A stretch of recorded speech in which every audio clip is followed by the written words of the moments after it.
there.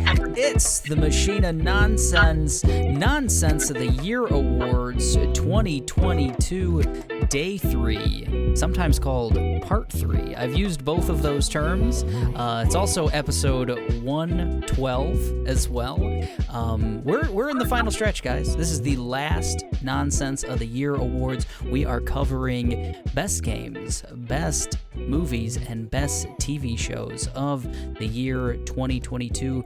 I'm joined as always by Kayla. Hey. And Aaron couldn't be here, but we got Ryan on the pod today. Hey. That's how he sounds all the time. We also got Ryan, we call him. We also have Tomas. Hey, what's up? And rounding out the gruesome fivesome, it's Mike. Oof. Hello. Skinny Mike, they call me. Here I am. Skinny Mike. Skinny boy. That's what they call him starting today. So in part 1 and part 2, we covered best ensemble, best moment, most disappointing thing, and best character. I'm going to recap the top 5s that we came up with for 2022 and all those. In best ensemble, we had Reservation Dogs, Severance, Our Flag Means Death, The Bear, and God of War Ragnarok. Best ensemble. In best moment, we had Learning to Let Go in Tunic, Every Inch Counts in Barbarian, The Flare Scene in The Batman, The Nature of a Thing in God of War Ragnarok, and the one-shot episode of The Bear. In most disappointing, we had God of War Ragnarok Doesn't Land the Plane, Pokemon Refuses to Be Great, Chrono Cross Radical Downer Edition, Book of Boring Fett, and Thor Love and Blunder. Best character, we had Pearl from X and Pearl. We had Durin from Rings of Power. We had Jennifer Walters from She-Hulk, Viserys Targaryen from House of the Dragon, and finally Naru from Prey. Naru stand up. So we're on to best games. In the second episode, I forgot to put out the spoiler warnings. So I've done it. I've done it on every other episode leading up to here. We're gonna spoil anything we talk about. We have to. We already gave you. That only applies list. to Katie. Yes. For listening out of order. Yes. Katie Berry, who likes to listen to episode 2 before episode 1 of the Nonsense of the Year Awards. What a lady. But we're in the home stretch here. No holds barred here. Everything we talk about is open to full spoilers. So, I don't know. Just be okay with spoilers because we're just recommending the best shit from 2022. I have something to add to our long list. I kind of mentioned it last episode, but I was totally messed up on my Abbott Elementary and Shrink Next Door. I think I put Shrink Next Door on the long list. That did not come out in this year, so it's not eligible. But Abbott Elementary did, which I thought it didn't, but it was. So I figured it out and added Abbott Elementary to the long list. Spoiler warning. Nice. That might come up later, folks. But first, we're in best games. Aaron couldn't make it, but he gave me his list, and it goes in no particular order, he says. It goes Marvel's Midnight Suns, God of War Ragnarok, The Quarry, Lego Star Wars The Skywalker Saga, and Horizon Forbidden West. Hell yeah. Played 4 of those games, and those 4 are all worthy of being on our long list. Who would like to go next? Those Legos, right? Lego Star Wars is a really good game. Really good game. It was fun. Who would like to go next? Some might say first. I don't know. Apparently Mike's always first. So he's the man. I'll go. But quickly, Owen, our 9-year-old now. Happy birthday to Owen recently. Hell yeah. He wanted to do his top 5, so I'm just going to go through those really fast because I asked if he wanted me to add anything, like any thoughts of his, and he said no. So All right. he just wants Quick the and list. easy, baby. Let's go. Number 5, Sonic Frontiers. Number 4 for him is Kirby and the Forgotten Land. Number 3, Shredder's Revenge. Number 2, Fortnite. Loves Fortnite. And number 1, I'm not going to say his number 1. I'll say it when I say it on my list. Oh, shit. How about that? Keep you suspended, audience. All right. For Fortnite, is this the no build mode or is this standard Fortnite? I think he's straight no build. He doesn't. No one needs that. He's a classy guy. Classy guy. All right. So back to my list. Oh, that wasn't your list. Okay. Pretty good year, I'd say, for games. Some cool games this year. But number 5 is Shredder's Revenge for me. Hell yeah. Played through it in one sitting and just what a one sitting it was though. It was able to take me back to Turtles in Time on Super Nintendo, and it felt as good as my memories felt of playing that game, and it's a really cool package. They put a lot of love and care into that one. The animation in that game is so fluid. It's so good. If we'll ever get any DLC, be great. DLC sequel, shit. I don't care. Keep cranking. It was a good year for Turtles fans, though. It's probably my favorite beat 'em up ever. I don't know. Yeah. Number 4 is Tunic for me.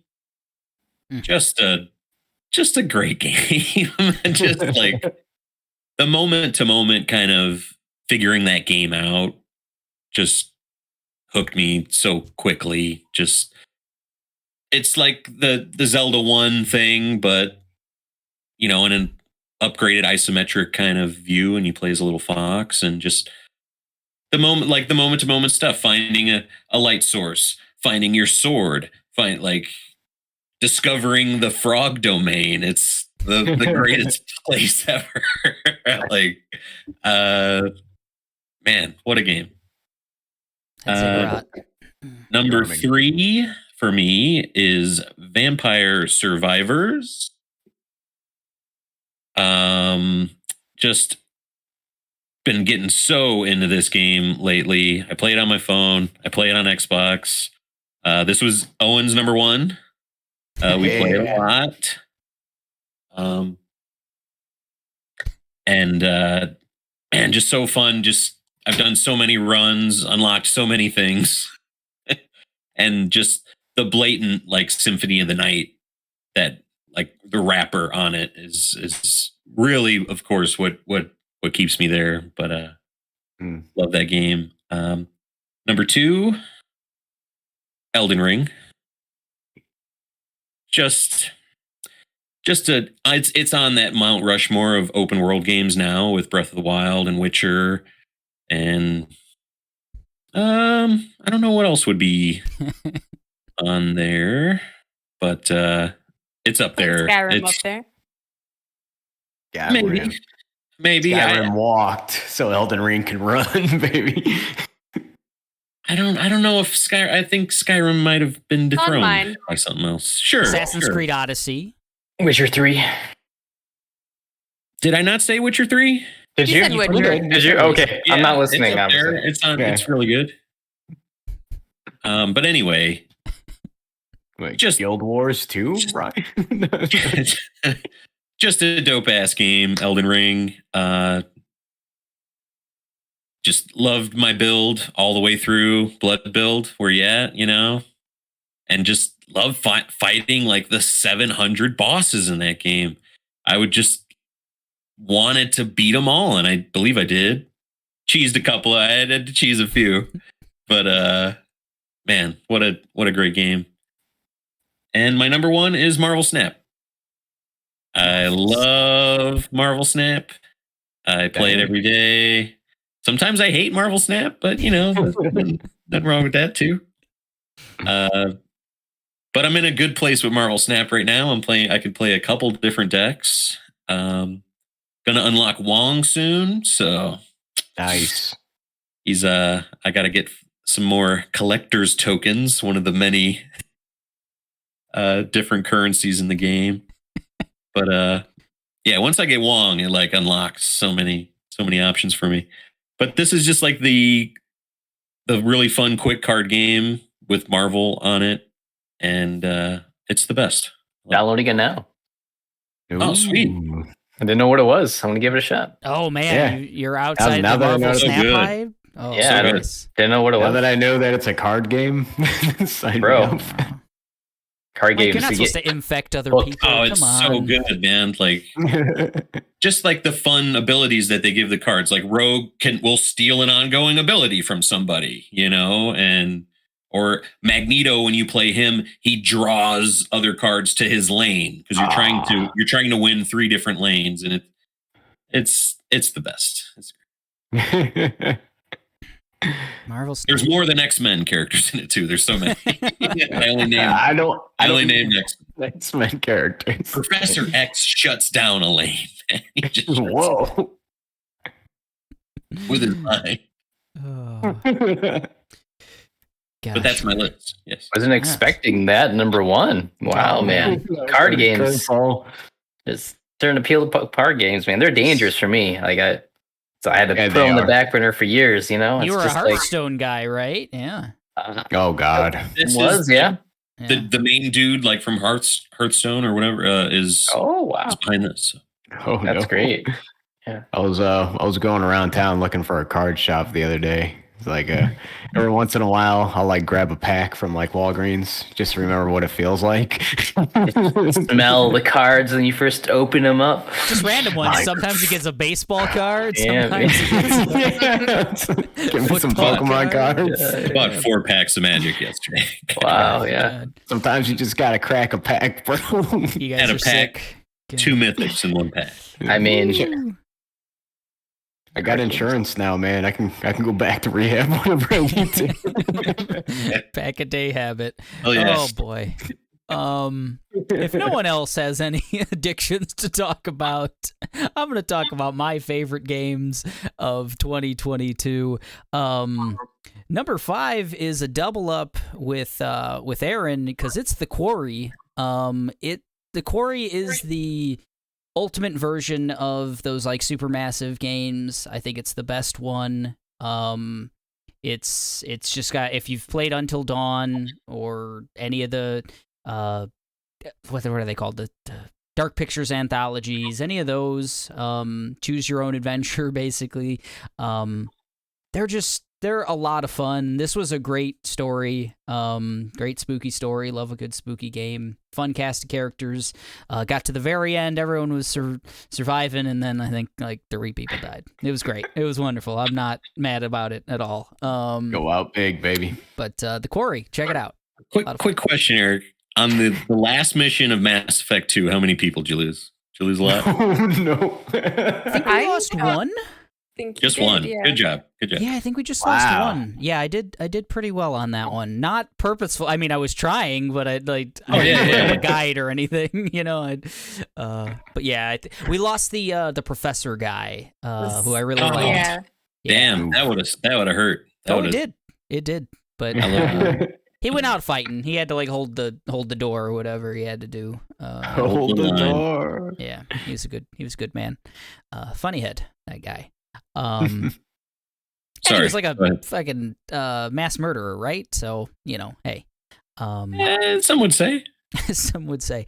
Number 4 for me was another double up, but this time with Mike. Elden Ring. I can't deny everything Mike said. Just a really insanely detailed open world. Play it any way you want. I'm gonna always play it the exact same way, but you can play it any way you want. And I love Soulsborne games, and it's the biggest Soulsborne game that they've ever made. It's just a big old Soulsborne game. And it was a lot of fun. I enjoyed my time with it. Wish they would have put a story in it. That would have been cool. But they did. But nah. Yeah. But, you didn't read all the item descriptions, bro? No, I didn't. Not a single one. I purposely didn't read a single one because fuck them.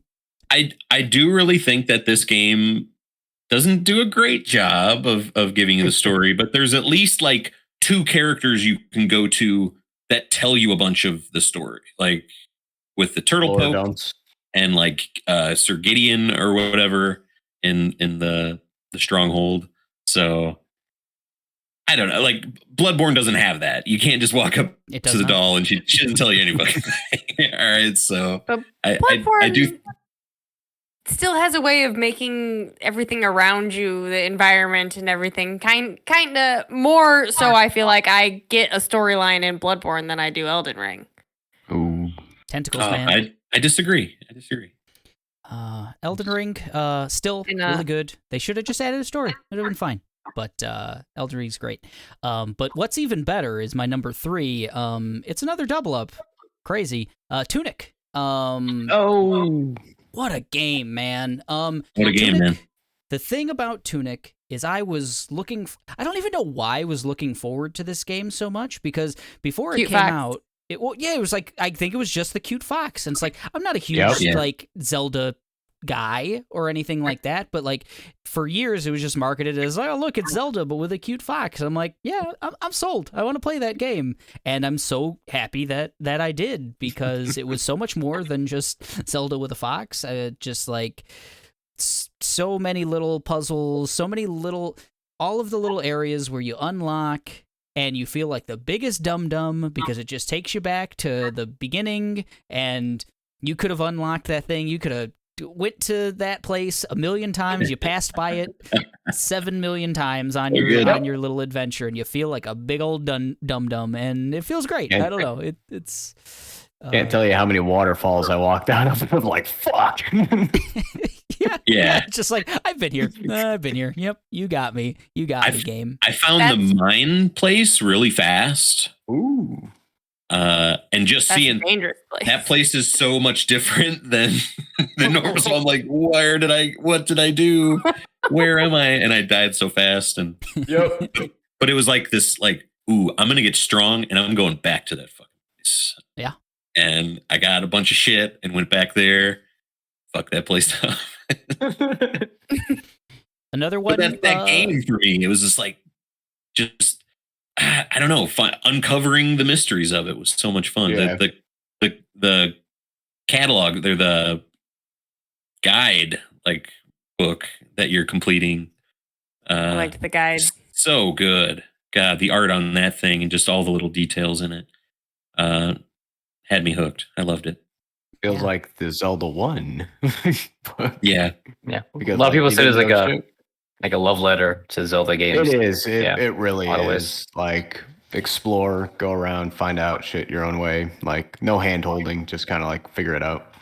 You know, and the game was announced so long ago when that idea was like still kind of rare-ish. Like, oh man, a cool Zelda clone. And now that like it's in a sea of 1,000 of them, and I was so happy that it still was really, really great. Cream of the crop. And essentially a solo developer too, right? I mean, right, like, one dude. Yeah, just amazing. Yeah, beautiful art, beautiful level design, and one of my best moments was in Tunic this year. Yeah. Number 2 was number 1 for the first 40 hours I played it. And some might say it didn't land the plane. But it's God of War Ragnarok, and thoroughly enjoyed God of War Ragnarok. I think this game was destined to, for me to enjoy it. I was so excited after that first game to continue that story and see, what was going to happen with Atreus and with Kratos, and just how they were going to wrap up the Norse mythology of it all, and introduce Thor and Odin and all these characters. And for the most part, I was very satisfied. Like, the ending dropped it down a notch for me, but it was still, the whole package was still a phenomenal game, and I'm excited for what comes next in God of War. Last but not least, Mike did his Mavel Snap, his from the heart pick, and I got to do mine. It's the game I've thought about the most since I played it. It's the game I've checked out the most, like, videos and commentary on, and wanted to get other people into, despite them, just not biting. It's Immortality, a game from Sam Barlow, who did Her Story and Telling Lies, 2 games I also enjoyed. And it's an incredibly unique experience. They essentially shot 3 full movies, chopped them up, and you have to go through these movies and solve a mystery. But the game is so much more than that. There are just mind-blowing supernatural aspects to this game, and honestly, some of the things that it did, some of the scenes that I unlocked completely on accident, because you basically unlock everything on accident in that game, were just like mind-blowing, and just like, wow, this game changed like 3 different times from, okay, is this a movie game? Am I just like creating these movies and trying to figure that out? No, it's kind of a murder mystery. Oh no, it's some fucking existential, cosmic, supernatural shit. But also about the power of movies and art and media and games. It's all of that. It's all of those things. It's all about the power of like the storytelling. And it's a little pretentious, but it's still just a wonderful experience, and all the experiences around it that I've gotten to kind of listen to podcasts about and watch some YouTube videos and stuff. It's just a really, really, I don't know, insane mindfuck of a game, and I really enjoyed it quite a bit. Immortality, my number 1 game of 2022. Can I go next? Sure. Only if Immortality's on your list. Damn. Nope. No, but I did want to piggyback on a couple things he said, so I thought they would go good together. Okay. My number 5 doesn't go with your list at all, but my number 5 was Cult of the Lamb. Adorable. I love the art. It's super cute. I like having like a settlement that you have to take care of and go and collect all your things and come back and take care of them. That was a lot of fun. And it's kind of different for me. I've never... What do you call those Hades, like roguelike? Like a roguelite, yeah. Yeah. Roguelite? There's a million names for him. Light, Okay. But so those are kind of new for me, and I really enjoyed it. Number 4, I have Elden Ring. For me, Elden Ring is really interesting. I can't stop thinking about like the marketing around it and just how I feel like this is such a niche game, but it's so wildly successful and liked.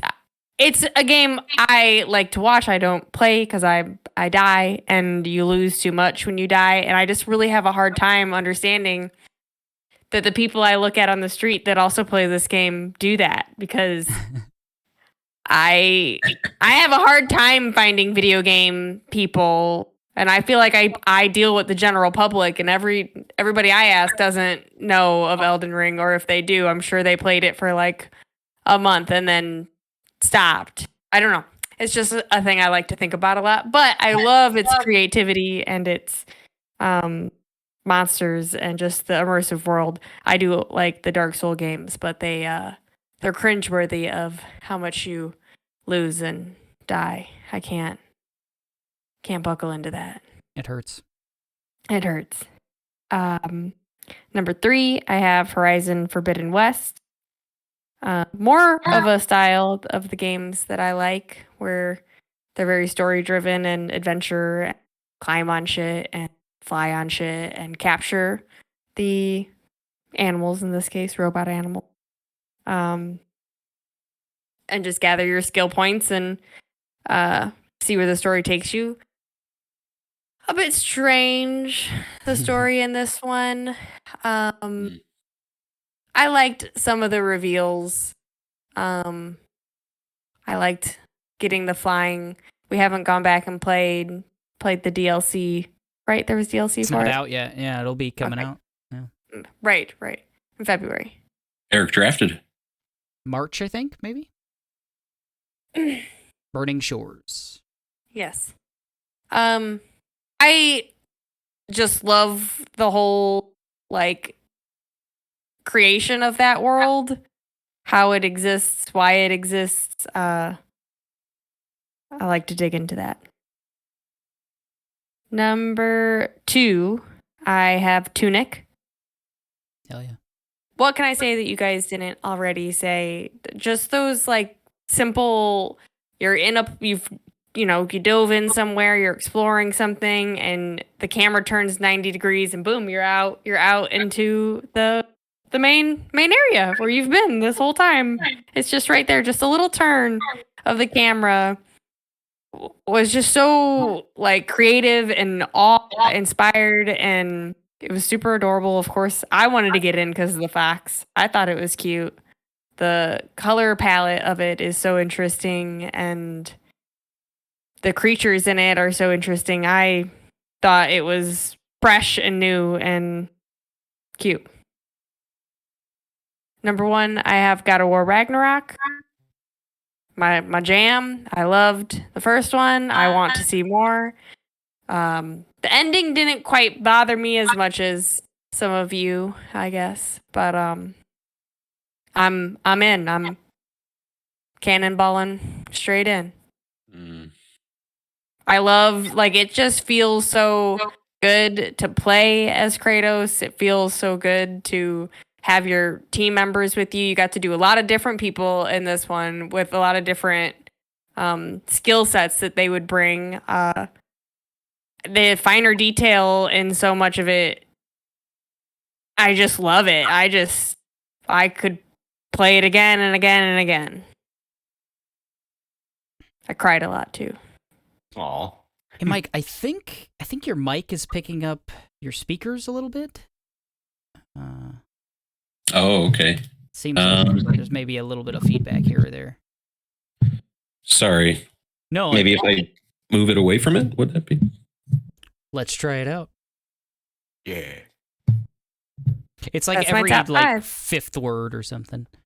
Excellent top 5, Kayla. Yeah. Really good. Yeah, very diverse. Liked it a lot.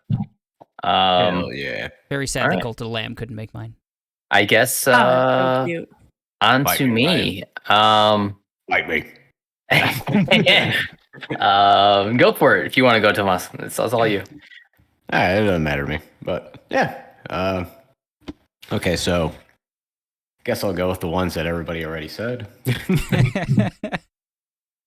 That's the main reason I'm like, man, everybody's already said all this shit. So, all right, so Pokemon Scarlet, Pokemon Violet, Pokemon Diamond and Pearl, And Arceus, that's the 5. and Arceus. That's all of it. Said I'm done, guys. God, that's crazy. Oh man, Pokemon that's Cafe Rumble or whatever was 6. I'm sure. Dylan. Okay. All right, so I guess I'll start off with one that hasn't been mentioned yet, and that'll be Triangle Strategy. Nice. Oh. I dove a little bit more into it. I can't it does a lot of things that I already enjoy. I love Final Fantasy Tactics. It's one of my favorite square joints. That is just like, I think I go back at least once a year and play War of the Lions just to remember how good Square used to be. War of the Lions so good. Yeah. But yeah, I don't know. It's like I enjoyed a lot of the aspects of it just feels like, that game, but there's a lot of decision making things that literally change your outcome. You can choose to burn down your village in order to kill more foes, but you also lose favor from one side that you're going towards, and then they have this balance system where you have to converse with all of your your closest people to you, and you have to like try to coerce them to go in like a certain direction if you want to go one way or if you want to go the other way. It does so many things for my anxiety, but like it does so well for like the narrative of the game. It actually kind of makes you feel like your decisions matter. So the triangle strategy, I see.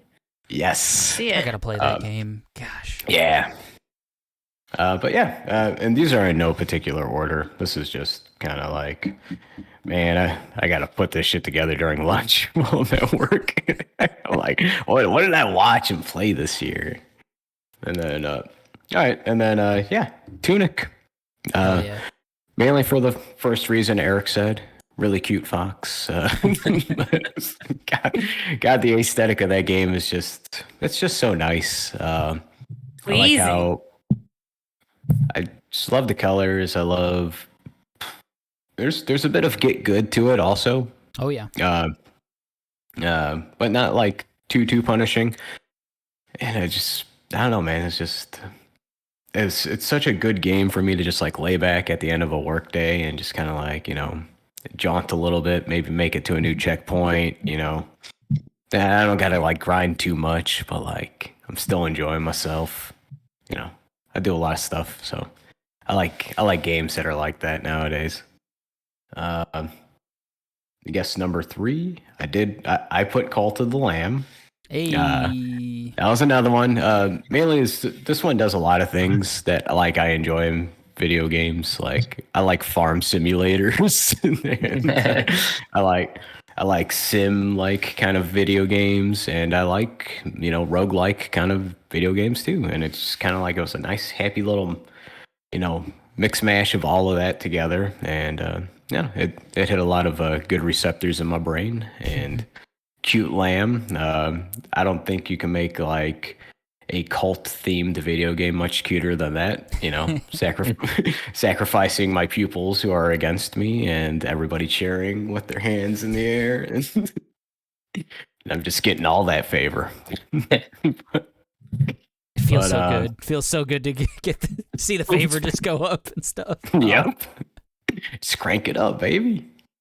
I guess the next one I'll put is Turtles. Oh yeah. I did the Turts. Mainly just for the same reasons Mike did. Also, like there's something about like the fluidity of like the animation in that game. It just feels real good. Plays like boss. And it's like kind of like Mike. I think I beat the game in like 2 sittings. It was just like one of those ones I zoned out, and like every like half hour, Jackie would be like, "What are you playing?" I'm like, "Oh, Ninja Turtles." It's kind of like just enjoying myself. Beating them up. Oh, my dog's barking. Awesome. Man, loved playing that game. 1 sitting, 4-player. April O'Neil. Gosh, she just wrecked shit all day long. When so you beat good. it, Casey Jones. Yeah. Oh, yeah. Casey's really good too. I want to play Casey's 4 broke. players. Oh, you can play 4 players. Dude, that's the way to play it. Let's go on now and play with people you don't know. Yeah, man. I think I got that game. I bought that game twice. I bought it for Steam, wow. and I bought it for Xbox because my cousins couldn't.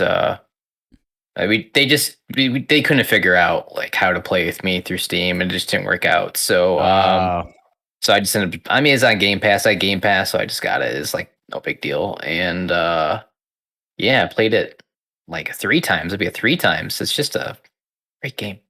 I've played that first level like 15 times probably because the kids always want to play it, but they never want to like do the whole thing again. So first level, real good. Real good. Hell yeah. Game of the year. Hits. Elden Ring. No, I'm kidding. And the last one, and I thought about this real hard. So I'm the resident Pokemon guy. I had to put at least one of these shitstorms on my list. Yeah, hell yeah. And I went with Arceus. A lot of your guys' input. Like just once it was like Eric's comeback. Hell yeah. into the realm. I feel like a lot of the ideas that they were trying to do were executed better in that game. I feel like Scarlet and Violet were just kind of like a hot mess of trying to put too much shit into one can, and you guys heard my list. Not enough polish. God, it's just. Oh, it was polish, not Polish. Okay. Oh, yeah. I said Polish. So. But out of the 3, yes, that's right. That's a good 3 game. Pokemon games in a calendar year. Hey, man. I feel like I was the most excited playing that one. To be honest, Violet felt like a slog after a certain point. I like a lot of the ideas, but just not executed well. But yeah, Pokemon Arceus. Man, we were in the Dominican Republic in a beautiful place, and we were like, let's play some Pokemon instead.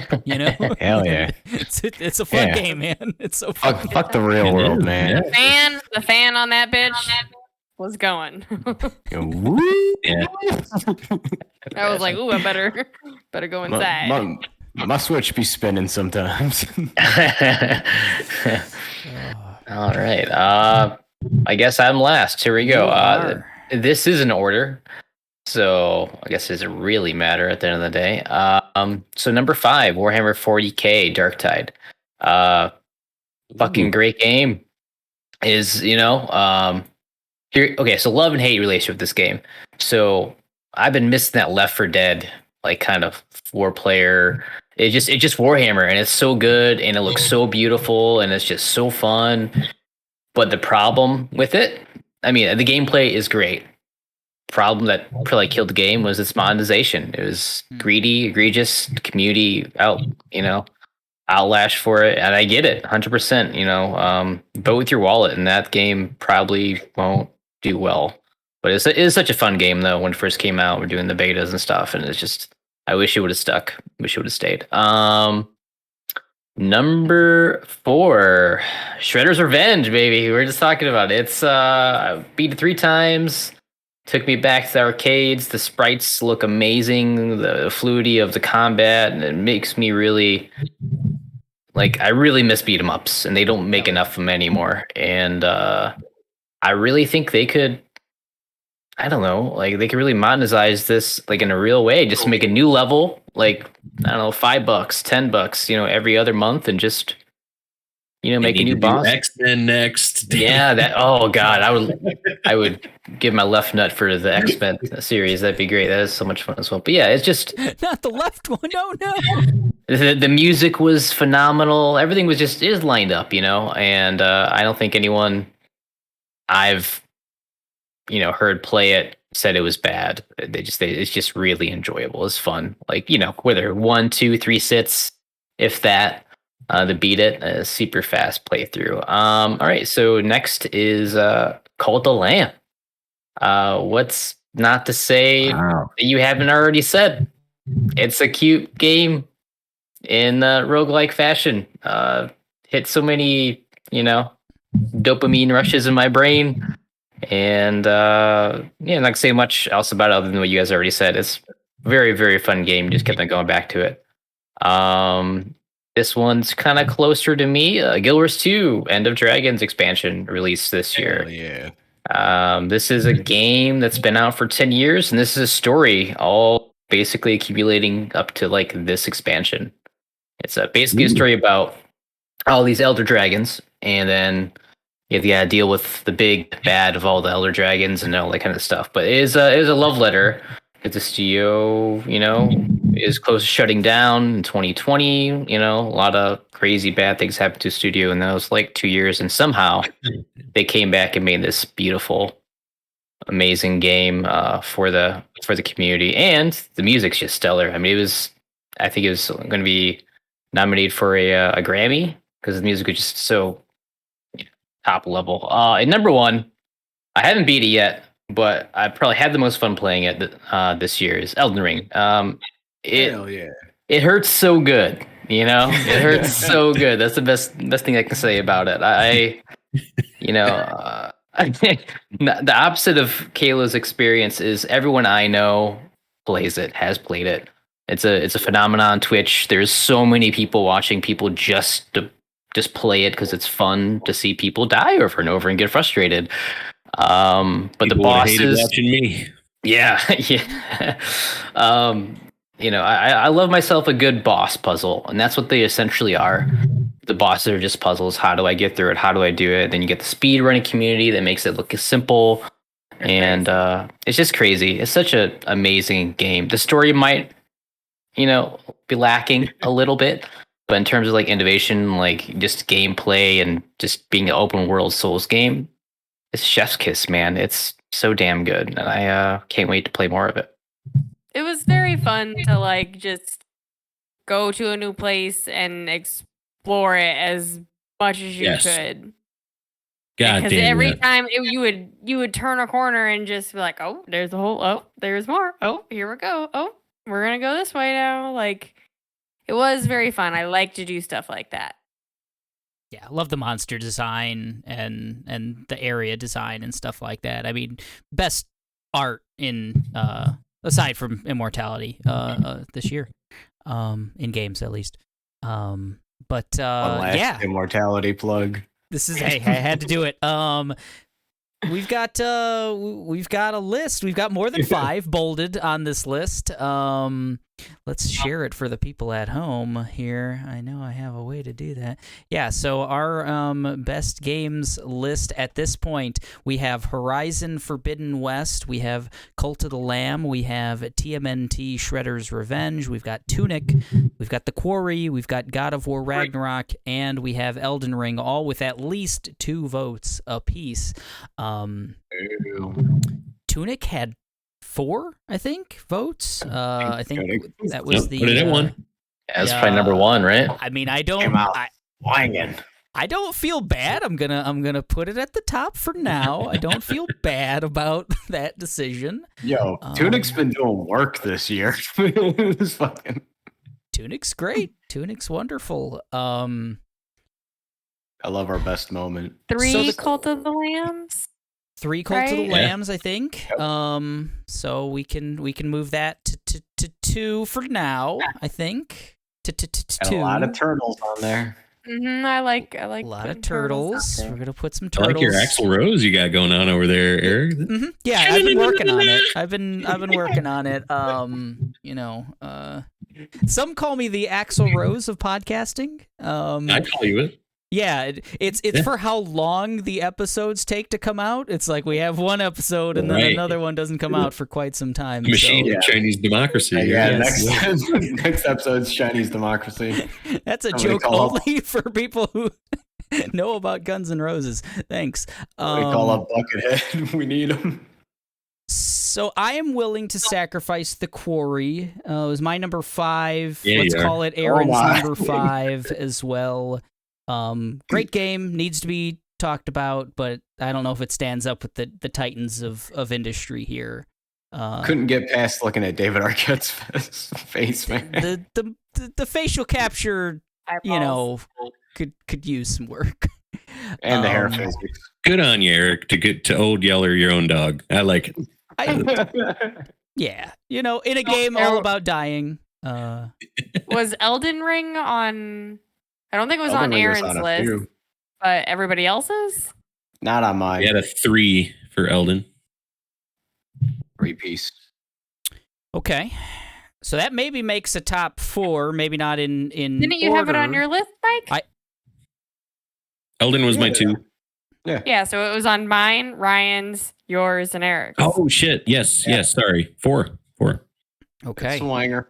If it's any consolation, my roommate loved the game, so... That's 5. There you go. So I think really it's between for final cuts, it's between God of War and Horizon, because I think they each got 2 votes if I remember, or maybe 3. God of War got 3 and Horizon only got 2. Is that right? You guys practically shit on God of War had 2 last episode. Yes. They really did. Holy Not fuck, me. man. Okay, You guys Oh, Aaron, I keep forgetting about Aaron. Yeah. God of War had 3, right? Aaron had God of War on his? I think so. Aaron had God of War, yes. Yeah, Aaron had God of War, I had God of War, Kayla had God of War. So that's 3 on that. And Horizon got, what, Kayla, right? And Aaron? I believe so. Man, I couldn't connect with Horizon. I don't know.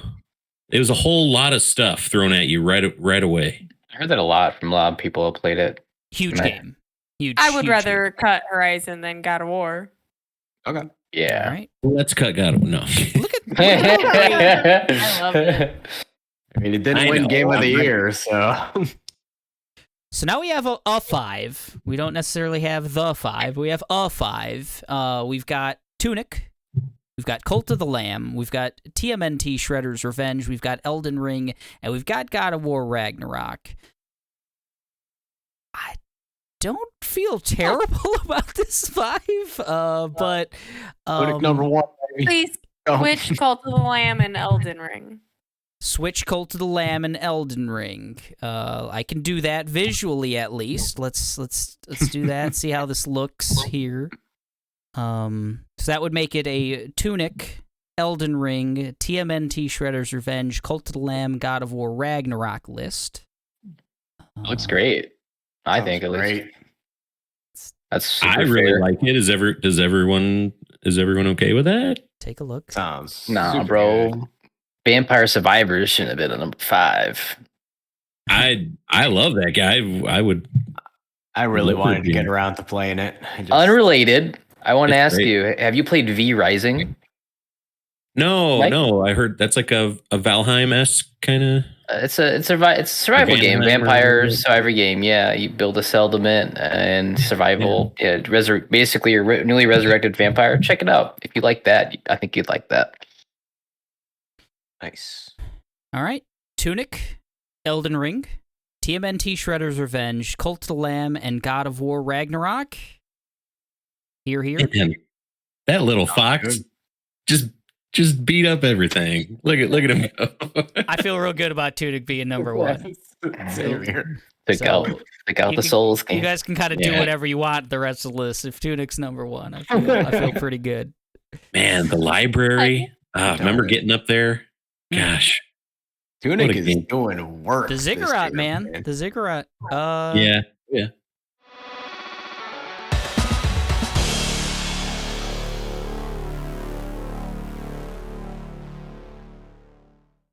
All right. That's our best games 2022. The Nonsense of the Year Awards say Tunic, Elden Ring, TMNT Shredder's Revenge, Cult of the Lamb, and God of War Ragnarok. The best games of 2022. On to best movies, anyone? Sure. Let's do it. Let's do it. Aaron will start us off. Let's Can do I it. go next? Yeah, Yeah. sure. Oh yeah. Number 5, The Black Phone. Ooh. Good movie. Why has it got to be the black phone? Because that's the movie. All right. Significant Other is number 4. I know Mike was a big fan of this one. I was not. I'm lying about that one. Number Significant 3, Otter. Barbarian. That might come up again, folks. Turning Red, number 2. Turning Ooh. Red. Animated. Hell yeah. film. Little Pixar movie. Hell There you go. yeah. And number 1 on Aaron's list, Scream. Also known Wow. as Scream Wow. 5 in Really? some territories. No shit. I'm going to put Scream 5, just so I know what we're talking about. So Jenna Ortega. Then what is the show is 5, so it's really Right, that's I'm right. kidding. That was on The show had MTV, 3 right? seasons, so this is actually like 8 or 9 or something. Yeah. Holy shit. Yeah. Wow. We watched all of them. We've seen all of Scream. Yes, Every you did. Every God one. bless you.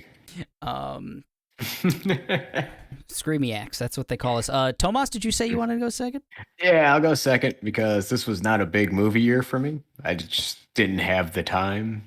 So, I literally. Okay, so just to preface, I think I've only saw 6 movies this year. Holy Hey, shit. man. And one of them was That's on the Thor, so I didn't want that one making the list. Fuck me. That's so good. Uh, Oh no, and then he dropped. There you go. Oh, and then he dropped. That's beautiful. Oh. So That- Tomas does Thor.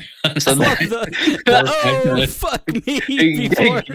God of War. Like I was like, Thor, Love and Thunder. Yeah, Is I'm it just writing Thor, Love and Thunder in bold here. one and only movie. For Tomas. So only 6 movies he saw it. 6 times you saw God of War. Oh.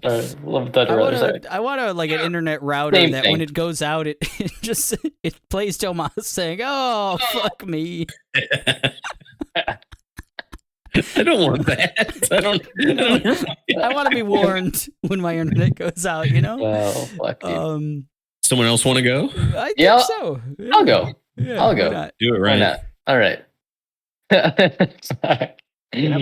Fuck me. Oh, he's back. Never mind. Hold on. He's back, baby. Maybe.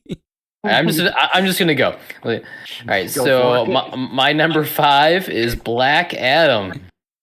I'm just kidding. It's Why is it gotta be Black Adam? White Adam. I'd watch it Twice. It's I don't know. I haven't seen. I had to look back and like looked at the movies I watched this year because I couldn't remember. Weird. The Weird Al, with Deanna Radcliffe. Oh shit! Fantastic. It's funny. Is it the parody of a parody of the is it was great. Made me laugh. Maybe a one-time watcher, but yeah, it's I don't know. It's good. You don't get many comedies anymore. One Piece Red is number 4. Grand battle. What can I say about it? The music was amazing. Animation was amazing. The story is heartfelt. It was good, and it has got Shanks in it. Is it the sequel to Turning Red, or? Yes. No, this is the prequel to Red, the Bruce Willis, yes, Morgan Freeman shooty bang bang movie. Okay, there you go. Got it.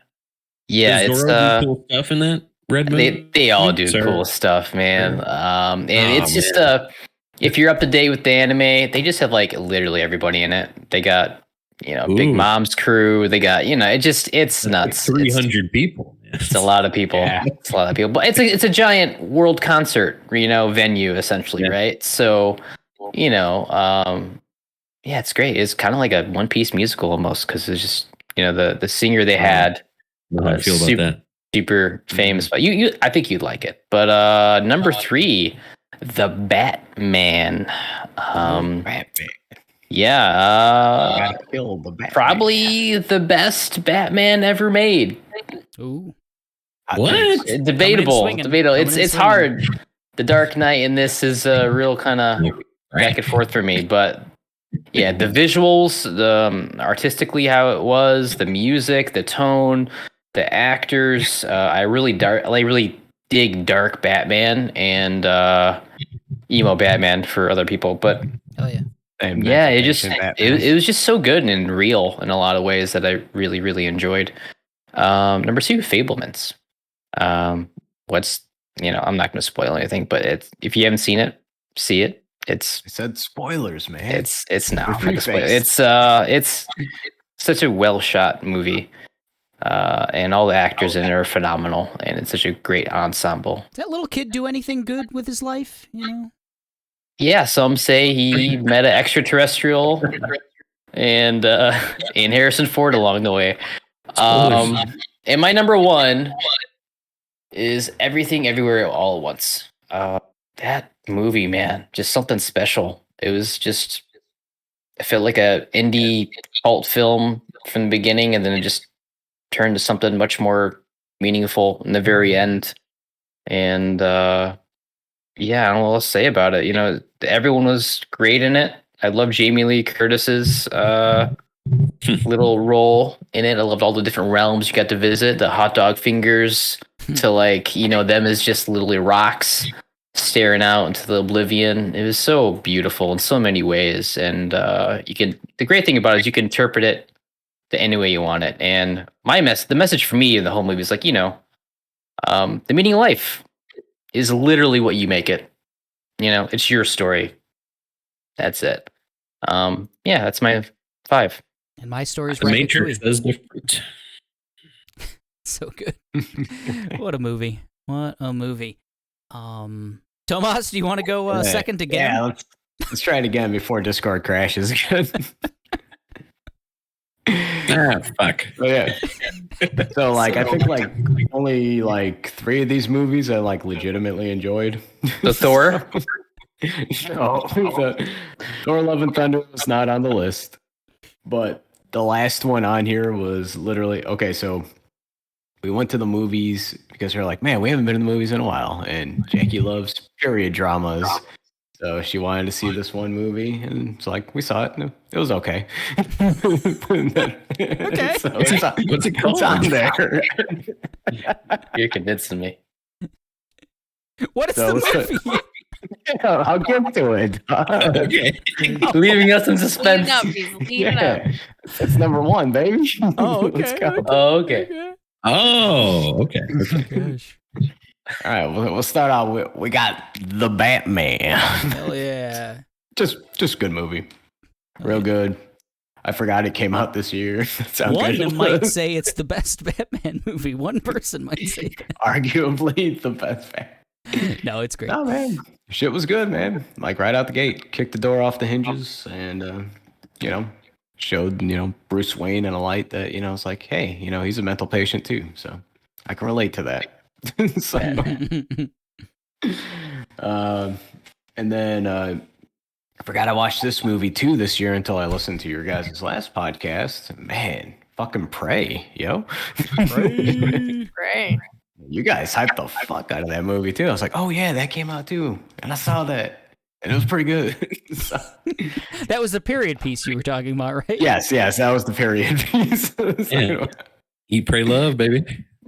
You pray love. Eat, pray, predator.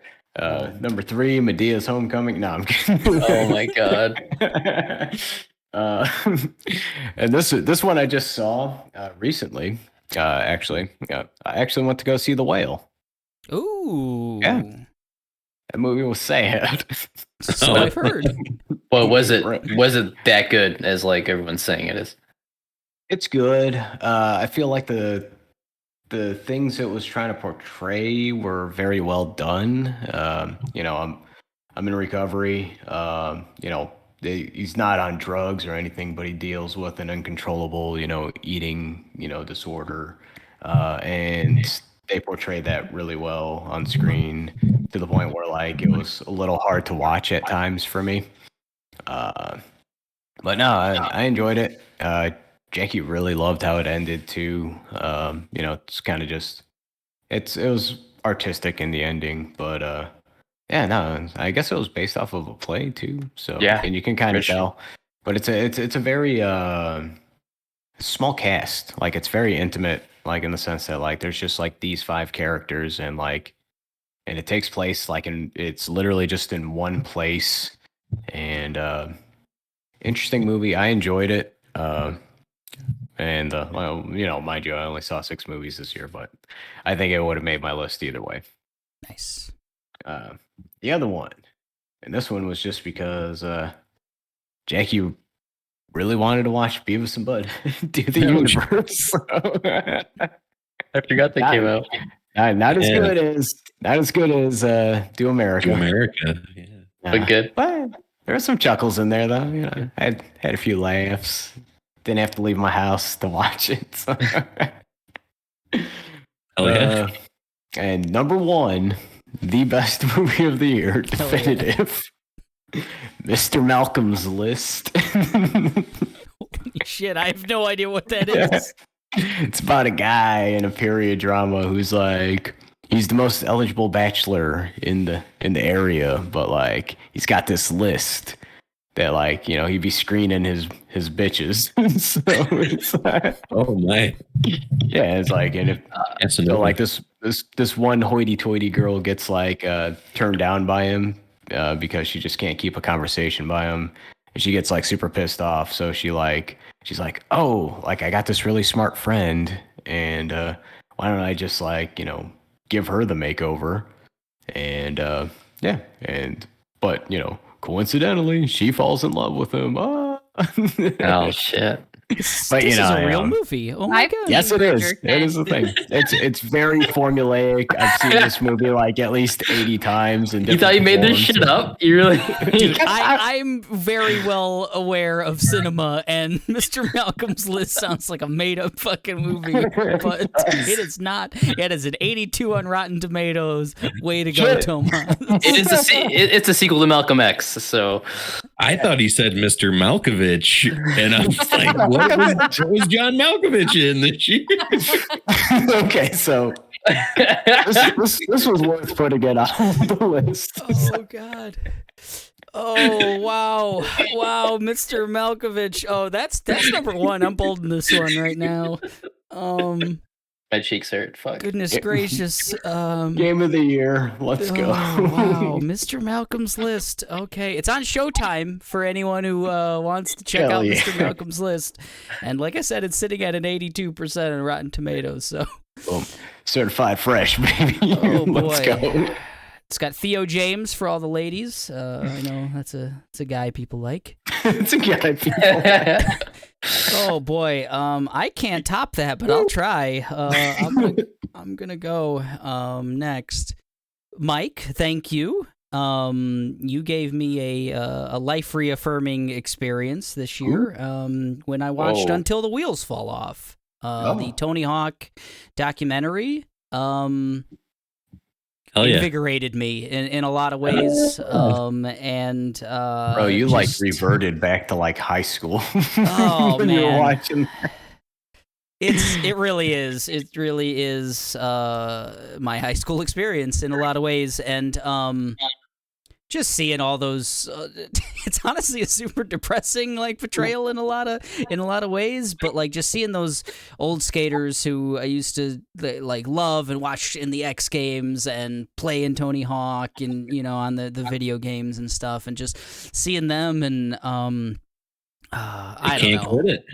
Man, they can't. It's a full on addiction, and they when everyone that they interviewed says oh yeah, Tony Hawk's just gonna die on a vert ramp one of these days. It's just gonna happen.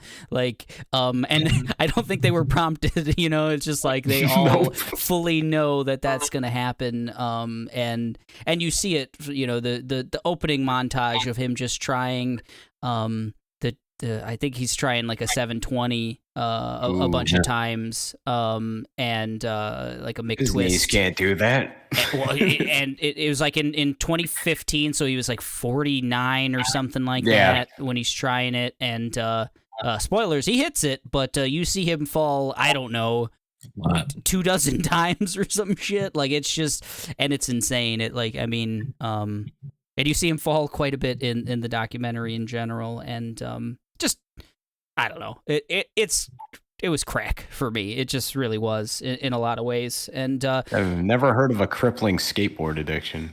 Quite literally crippling. Yeah. Well, little story. The next day after watching this, I went out and skated a little bit for about an hour. No, and I literally could not get out of bed the next morning. So crippling. You haven't used those muscles in 15 years, bro. Oh gosh, it was fun though. It was good. Shins. But so that's Until the Wheels Fall Off. My number 5. Midlife crisis. Very cool.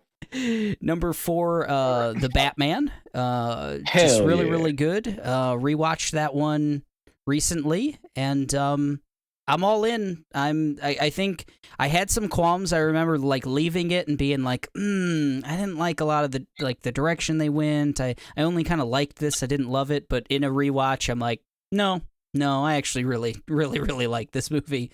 That Pattinson, man, he's my Batman now. Did you see it in theaters? I did, yeah. Oh man, I don't think it would have been the same if I didn't see it in theaters. How the lighting and everything was, it just hit me different. It's a pretty ass movie, and I'm glad I have a nice TV because it it was looks nice good at home. Yeah, it was good. My bladder was not happy at the end of that movie. Oh, yeah. No, they only make long-ass movies nowadays. Yeah. So, yeah, The Batman. Barbarian is my number 3. Loved that movie. Left that movie just no questions. Just man, I had a good-ass time in this movie. Just like that mid movie twist just really got me. The every inch counts kind of scene. I'm glad you reminded me, Kayla, how much I love that scene and was just losing it like multiple times in a theater. Glad no one goes into theaters anymore, so I can laugh alone. And Barbarian was just great. Creepy, scary, but also just hilarious as well. There's like a great mix of both of those things. And a rare movie where the trailer doesn't give it all away. Perfect trailer, I think, in a lot of ways. Number 2, very similar experience where I left this movie just feeling like, hell yeah, movies are dope, right? It's a lot of fun. Doctor Strange in the Multiverse of Madness. Sam Raimi, man, I ride with that guy. Just loved his touches on this. I've already talked about Scarlet Witch was my favorite character this year. I thought she redeemed herself in a lot of ways, just as being interesting to me. Just really cool ass movie. I don't know, like the horror elements, they got away with more in this movie than any other Marvel movie I think has ever done in terms of like violence and things like that. Weird kind of gross stuff too, and just I don't know. Marvel still got it sometimes. Sometimes. And throw a dart at the wall, buddy. It made Doctor Strange, who was a character I wasn't really into, a cool ass character, and it made Scarlet Witch really cool in 2 characters that I wasn't really into, and it really did that for me. So big fan. It was number 1 until I saw Babylon. What a fucking movie, guys. Movies, they're great. They're great. That's what Babylon's about. Is just like, hey, aren't movies fucking nuts? Aren't they cool? Damien Chazelle, I think I need to see Whiplash now.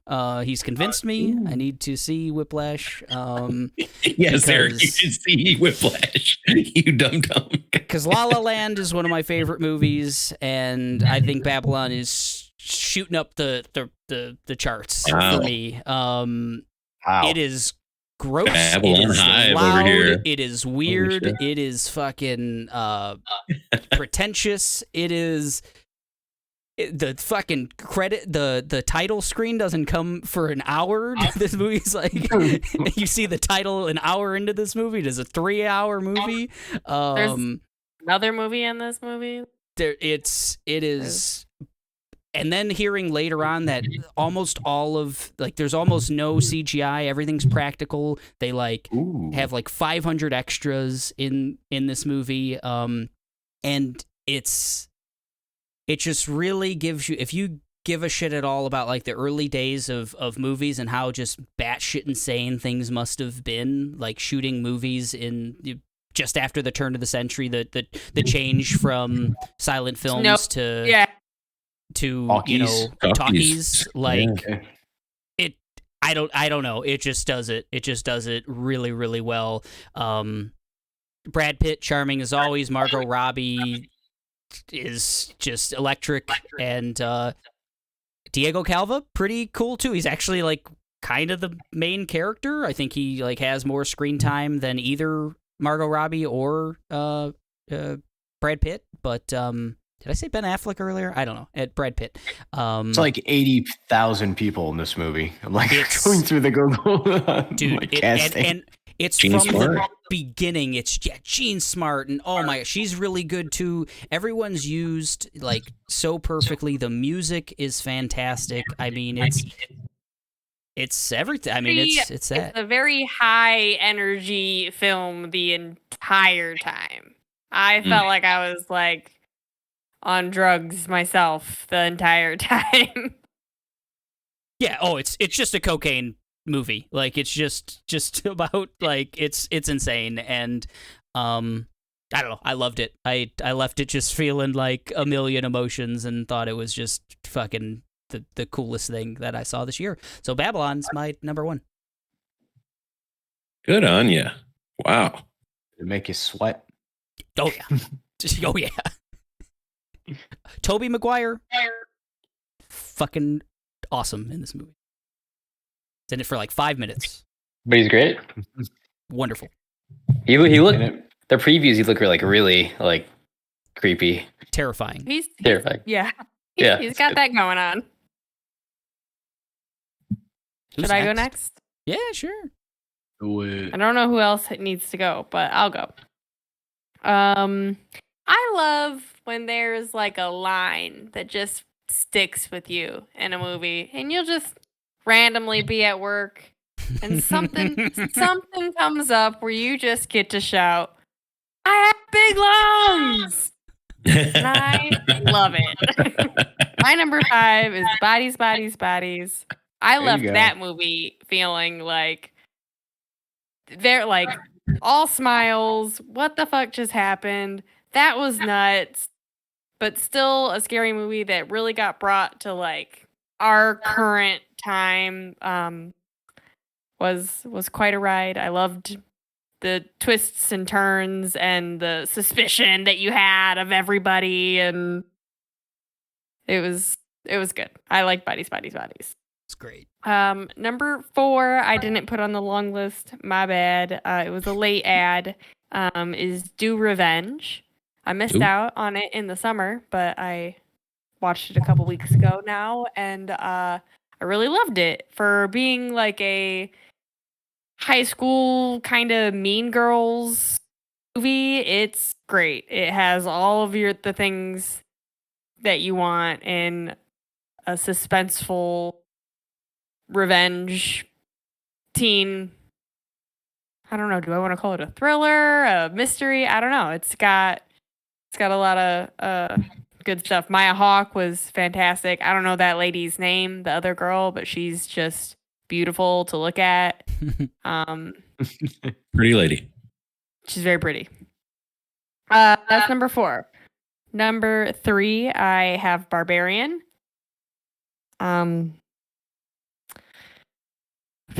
Barbarian. You thought you were going to see kind of cookie cutter scary movie, takes place during Airbnb time, and all that is true, but it is there's a whole no pun intended monster in the basement, like for real, legitimate, and good stuff. Funny, mystery. I like a little bit of everything. Speaking of Everything Everywhere All at Once, is my number 2. There it is. Just a very unique film. The Daniels, man. Makes you really open your eyes to just other people's lives and think about all the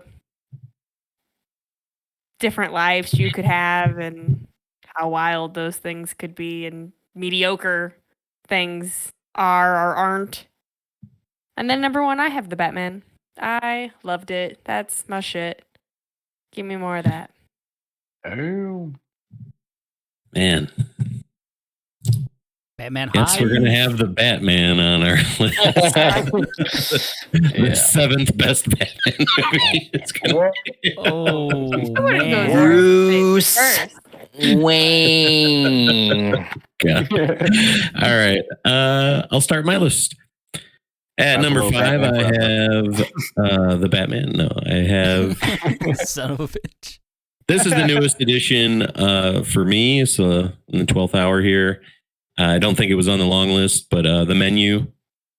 Caught on HBO Max, like a lot of people have recently, and man, just a really fun movie. I believe her name is Hong Cho. Chow. She was in Hong Chow. Yeah. Hong Chow. She was in The Watchmen, and she was great in the show version of that, and she's so good in this, and just seeing what's happening on this dinner at this exclusive island with these rich yuppie people, and Anya Taylor-Joy is not supposed to be there, like she's like a guest that wasn't on the guest list, and how she wiggles out of it at the end is so good, and just really love the movie. Number 4, I'm with Kayla. Bodies, Bodies, Bodies. Just it was like a thrill ride of a movie for me too, and just when things like just going through the dark hallways and just seeing a body with a flashlight run past, like just that cool camera stuff they were doing there, and just man, like it just felt like a perfect depiction of like these, what are they, Gen Z kids? I don't know what are the characters in this. I don't know, but I think they're just called the Pete Davidson generation. Sure. The Davisonettes. They did they did a great job. Love the movie. My number 3 is On the Count of Three. The dark comedy. Apparently, it's too dark for some people. Dark as fuck. Yeah. This is the suicide movie. Like two friends who are they make a suicide pact, and they're going to just do it on the count of 3. They're going to point guns at each other, and shoot each other. But they back out. One of them backs out at the last minute. They're going to have the last 24 hours, and really touching stuff mixed with humor as well, dark stuff. And I don't know. I thought they really walked the tightrope pretty well. Gerard Carmichael in this was great. And man, I saw it early in the year, and it stuck with me for a long time. Really good. My number 2, I think everyone who's had this on their list had it at number 2, is Everything Everywhere All at Once. Just a awesome action movie, like the most touching, heartwarming movie I've seen maybe ever. And really funny too, like Rack and Cooey and all that stuff, and just a really great fucking casserole of all that shit, man. And just I was kind of upset I didn't think about this for moments, because I think it would have made the list. But just when her and her daughter are rocks at the Grand Canyon or whatever the fuck they are, and just the words on screen, they're not speaking because they're rocks, and just great stuff. And what a moment. I thought even the daughter's introduction rivaled the Illuminati kind of scene too. Thought she was just basically the Scarlet Witch, but in this movie, use a lot of phallic things. Just really, really good, really great movie. Hell yeah. My number 1 is Prey.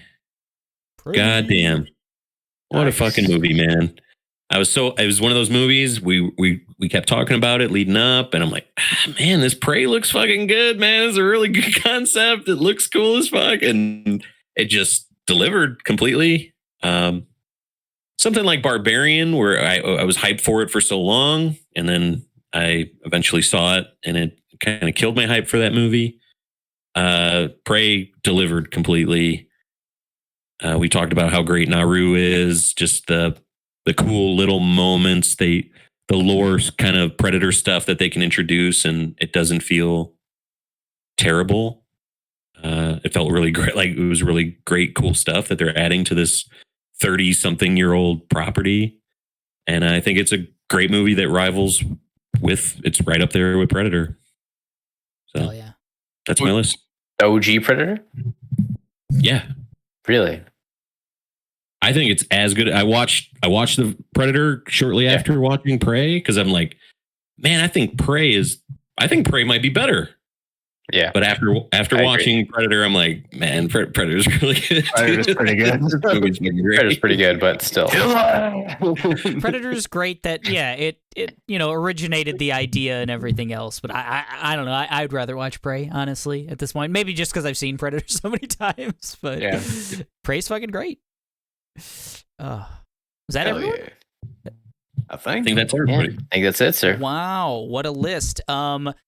We've got a 5. We've got a 5. I'm gonna put them in in order here. I didn't think we were gonna get a 5. We had a diverse kind of really list there for a second. Tell me Mr. Malcolm's list. Yeah, we almost had to put Mr. Malcolm's list. Let's just call this list Mr. Malkovich's list. Hell yeah. That's all we got to do. In my heart, at least. So right now we've got Bodies, Barbarian, The Batman, Everything Everywhere, All at Once, and Prey. Not a bad movie among them. Really good list there. Should we put Everything Everywhere All at Once at number 2? Because I feel like Mike said, a lot of us, if not all of us, who had it at number 2. I feel strong about it at number 2. For now, we'll just put it there. I don't feel bad about it at number 1, to tell you the God's honest truth. I wouldn't either. Okay. I feel like I don't really like anything else for number 1, quite honestly. For me, like we were kind of mixed. It'd be like Barbarian would be. Oh no! See, oof. I don't think you want Batman at number 1 either. So we'll just put Everything Everywhere at number 1. I think we feel strong about that. Barbarian at 5, tied with Batman at 5. We don't have a 4. I'm okay with Prey being 2. I loved Prey. I think Prey. Prey was good. What do we think about Prey at 2? I don't know. You guys all love Batman. I don't want to push your guys' love of Batman out of the having a love. A 2 spot or a 1 spot or whatever. I'm up for hearing it. I'd feel good. I don't want Batman to be lower than 3, and I don't know. I think I kind of don't want Prey to be lower than 3 either. I don't want Barbarian to be lower than 3. So I'm gonna. 5 of us have Batman. Did 5 of us have Batman? Yeah, I'm pretty sure Aaron as well. I think that. Yeah, that's what I'm saying. You guys all loved it. Yeah. Batman goes number 2. Okay. I think Prey was on 2 lists. On mine, and it was on Mike's. Not on Aaron's. I don't think he had it. I don't think he had it. No. Should bring it back up here. Yeah, Black Phone. He did not. He had Barbarian. Turning Red, Scream 5, and I'm missing one. Man. I think Turning Red would have been my 6. That or Jackass. Batman, that's right. Or went out for Jackass. Yeah. Man, what a movie. What a great movie. So he didn't Prey. I think Prey goes to number 3. I'm gonna highlight it. I'm gonna hit cut. I'm gonna click on another cell, and then I'm gonna hit insert. Whoa! All right, it happened, guys. Right now the list is Everything, Everywhere, All at Once, The Batman, Prey, Bodies, and Barbarian. Lock it in. Sounds good. I'm fine with that. Yeah, that's like solid. Not too many arguments, this one, huh? Not too many arguments. I thought this would be... I didn't think we were going to have a consensus 5 first, and then we got there. So, the best movies of 2022 says us, Everything, the Mr. Everywhere. Malkovich list. Yes, the Mr. Malkovich list. Nonsense of the year 2022. Best movies, Everything, Everywhere, All at Once, The Batman, Prey, Bodies, and Barbarian. Also, Mr. Malcolm's list is actually a movie. That is my... I just want to preface that, like, I wrote down Mr. Malcolm's list, and then I wrote LOL after it on my list. Oh, boy. Worked out pretty good. What a thing.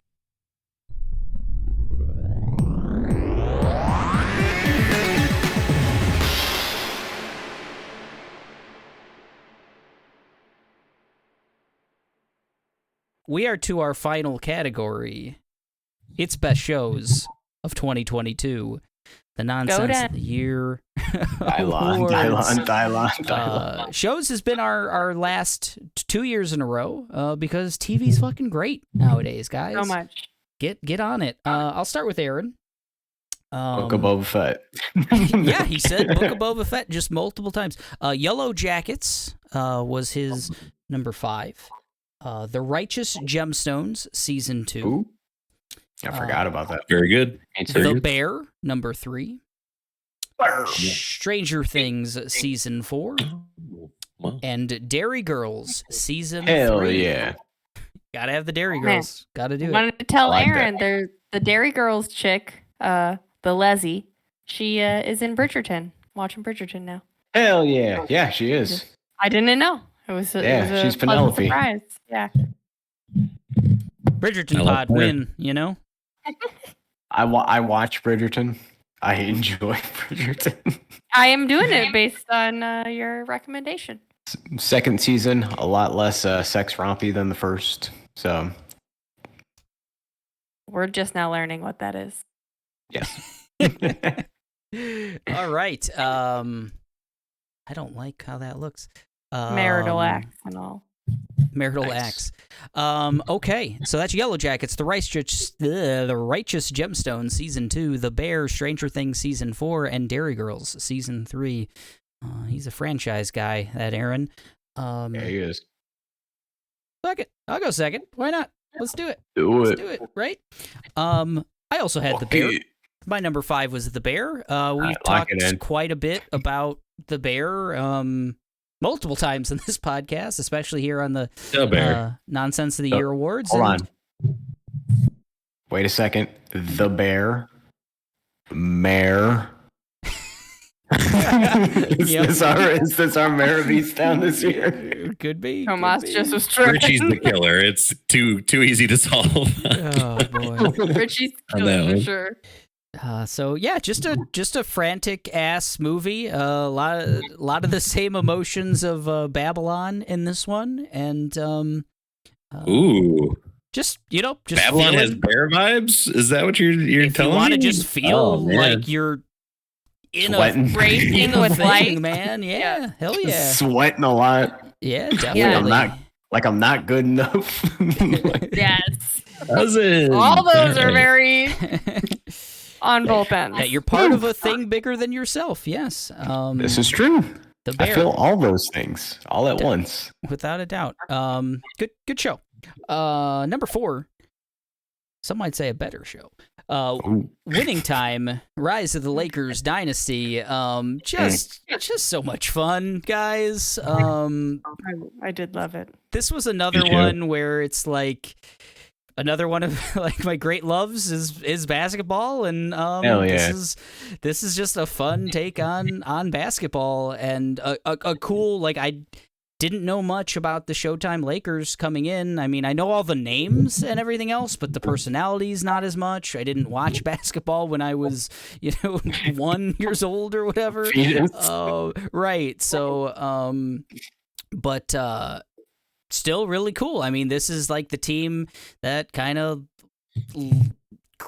made basketball big enough that Michael Jordan could take over the world, and just a really, really fun story, great cast, wonderful ensemble. On a scale from 1 to The Last Dance, where would you rate it?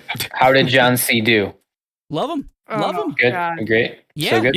He's like a lovable, gross human being. Like, he's just a gross guy, but you just love him. I love you don't him even from hate afar. Wasn't there some drama between him and Will Ferrell? Will Ferrell in this role? Because Will Ferrell really wanted it, apparently, right? Well, I think the drama is between Ferrell and the creator of the show. Okay. Sure, between them. They're friends, so I'd imagine. Because I think Ferrell was promised the role, but Riley's the fucking pick, man. When I heard of that casting as Dr. Jerry Buss, I was like, yep, that's the one. They look exactly like. And the things they do with like the film grain and just making it look like this period piece, and the costuming, all the Jerry Buss's suits and the just weird lounges that they go to and stuff to do, shady deals and everything else, and the mob element. It's a really cool ass show. Just HBO, man, just putting on the hits.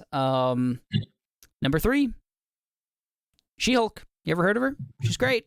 She-Hulk. What a show. I had kind of low expectations going into this one. Had no relationship to the She-Hulk character. Kayla and I think, remarked several times on the, as it was the trailers and stuff like that, the marketing was like, it's kind of cringy a little bit. Like, they're really like sexing it up, right? But no, it's just a cool ass like female positive ass show.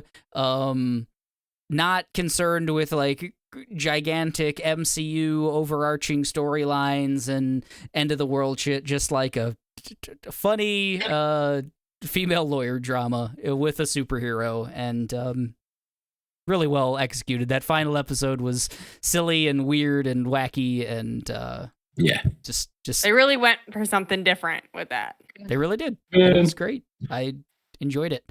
A little less fun the next two. I don't know. They're great in their own ways. Hard. This is a real toss-up for me between these two. Just two really, really fantastic shows. But I went with number 2. I went with Severance. Just loved the show. Just thought it was really unique concept. I thought the final episode where it's just this frantic like chase to figure everything out, to kind of like a heist kind of within a heist situation, that's with tragic consequences and everything. Man, I just really, really enjoyed it. I thought I didn't have a favorite character because there were so many wacky characters in just unique situations. Just really, really, really cool. Great concept, and I'm excited to see where it goes. They've built like a intriguing kind of world. Like this season was such a small, confined space and kind of small narrative, but they put little crumbs out there for that it's a lot bigger world than you see, and I want to see it. Really excited for season 2, Severance. But Station 11 was my number 1 show of 2022. Did a apocalyptic story as good as I've ever seen. Just a really, once again, a unique concept instead of, constant, your Walking Dead, your Last of Us, where it's all just brutal, everyone against everyone, zombies, just shitty. They're going to rebuild the world through Shakespeare, and a traveling Shakespeare troupe and culture, and it's just good. It's just a great concept that worked really, really well for me. There's like minimal violence, but there's always just this like threat that at any point there could be violence. There could be like this dissolution of the society they've created and these characters that they've kind of built up. And I don't know, it just worked on me so many ways. All the cutbacks to the before times and everything that led to the end of the world and everything, the relationship between Kirsten and Jeevan, and I can't think of his name right now, but the doctor, Arthur, yeah, Arthur, yeah. I think that was his name. He was on my list of best characters for a long time. Just really unique kind of, I did all this to put the world back together, but I'm still an asshole at heart, and he's got such an intriguing storyline and everything else. So many different characters that kind of all come together in the end, and Shakespeare, kind of good at writing, Man, I'm shocked. I didn't think you liked it that much. I liked it a lot. Wow. Clark, right? What's Clark? That? Arthur Clark. was You're right, not Arthur. the actor's name. You're right. It's Clark. Yep. Yes. Good call. Clark. Really like Clark. But Arthur was great too in his couple scenes. Yeah. That's Gael Garcia's character. Yeah. Oh, yeah. What a guy. What a guy. Station 11, my number 1 of 2020. Just fantastic. HBO, man. They don't miss. Bang, bang. Who's going next? Is it me? I'll go. Do it. All right. So my number 5, I was worried it wouldn't make it, but I just couldn't leave it off. Our Flag Means Death, another HBO joint. Taika joint. We love Taika here. Just such a funny, cool group of ragtag pirates, and just the relationship between Steed and Ed Teach, Blackbeard. It's great. I really just loved that relationship building and fucking just hated Steed by the end of it for breaking that up. And just such a joy of a show. Really loved it. Number 4, another joy of a show. I'm glad I got around to it. Winning Time. Fucking just really, really loved Winning Time. Loved how they cast everybody in the show. Kareem was the standout for me. I thought the actor they cast for Magic was just like eerily spot on. And man, just Jerry West, his batshit fucking crazy moments going on. God, and I like Eric. I love basketball. I love the myths and the lore and everything built around this era, specifically between Bird and Magic. And God, just so good. Can't wait for season 2. Can't wait for them to build on that. And this stuff isn't like watching a documentary. They're twisting the truths of these people. Yeah, for sure. And I want to see where they go next, how far they'll go. So that's my number 4. Number 3, the last of the HBO train for me here, but Station 11. Ooh.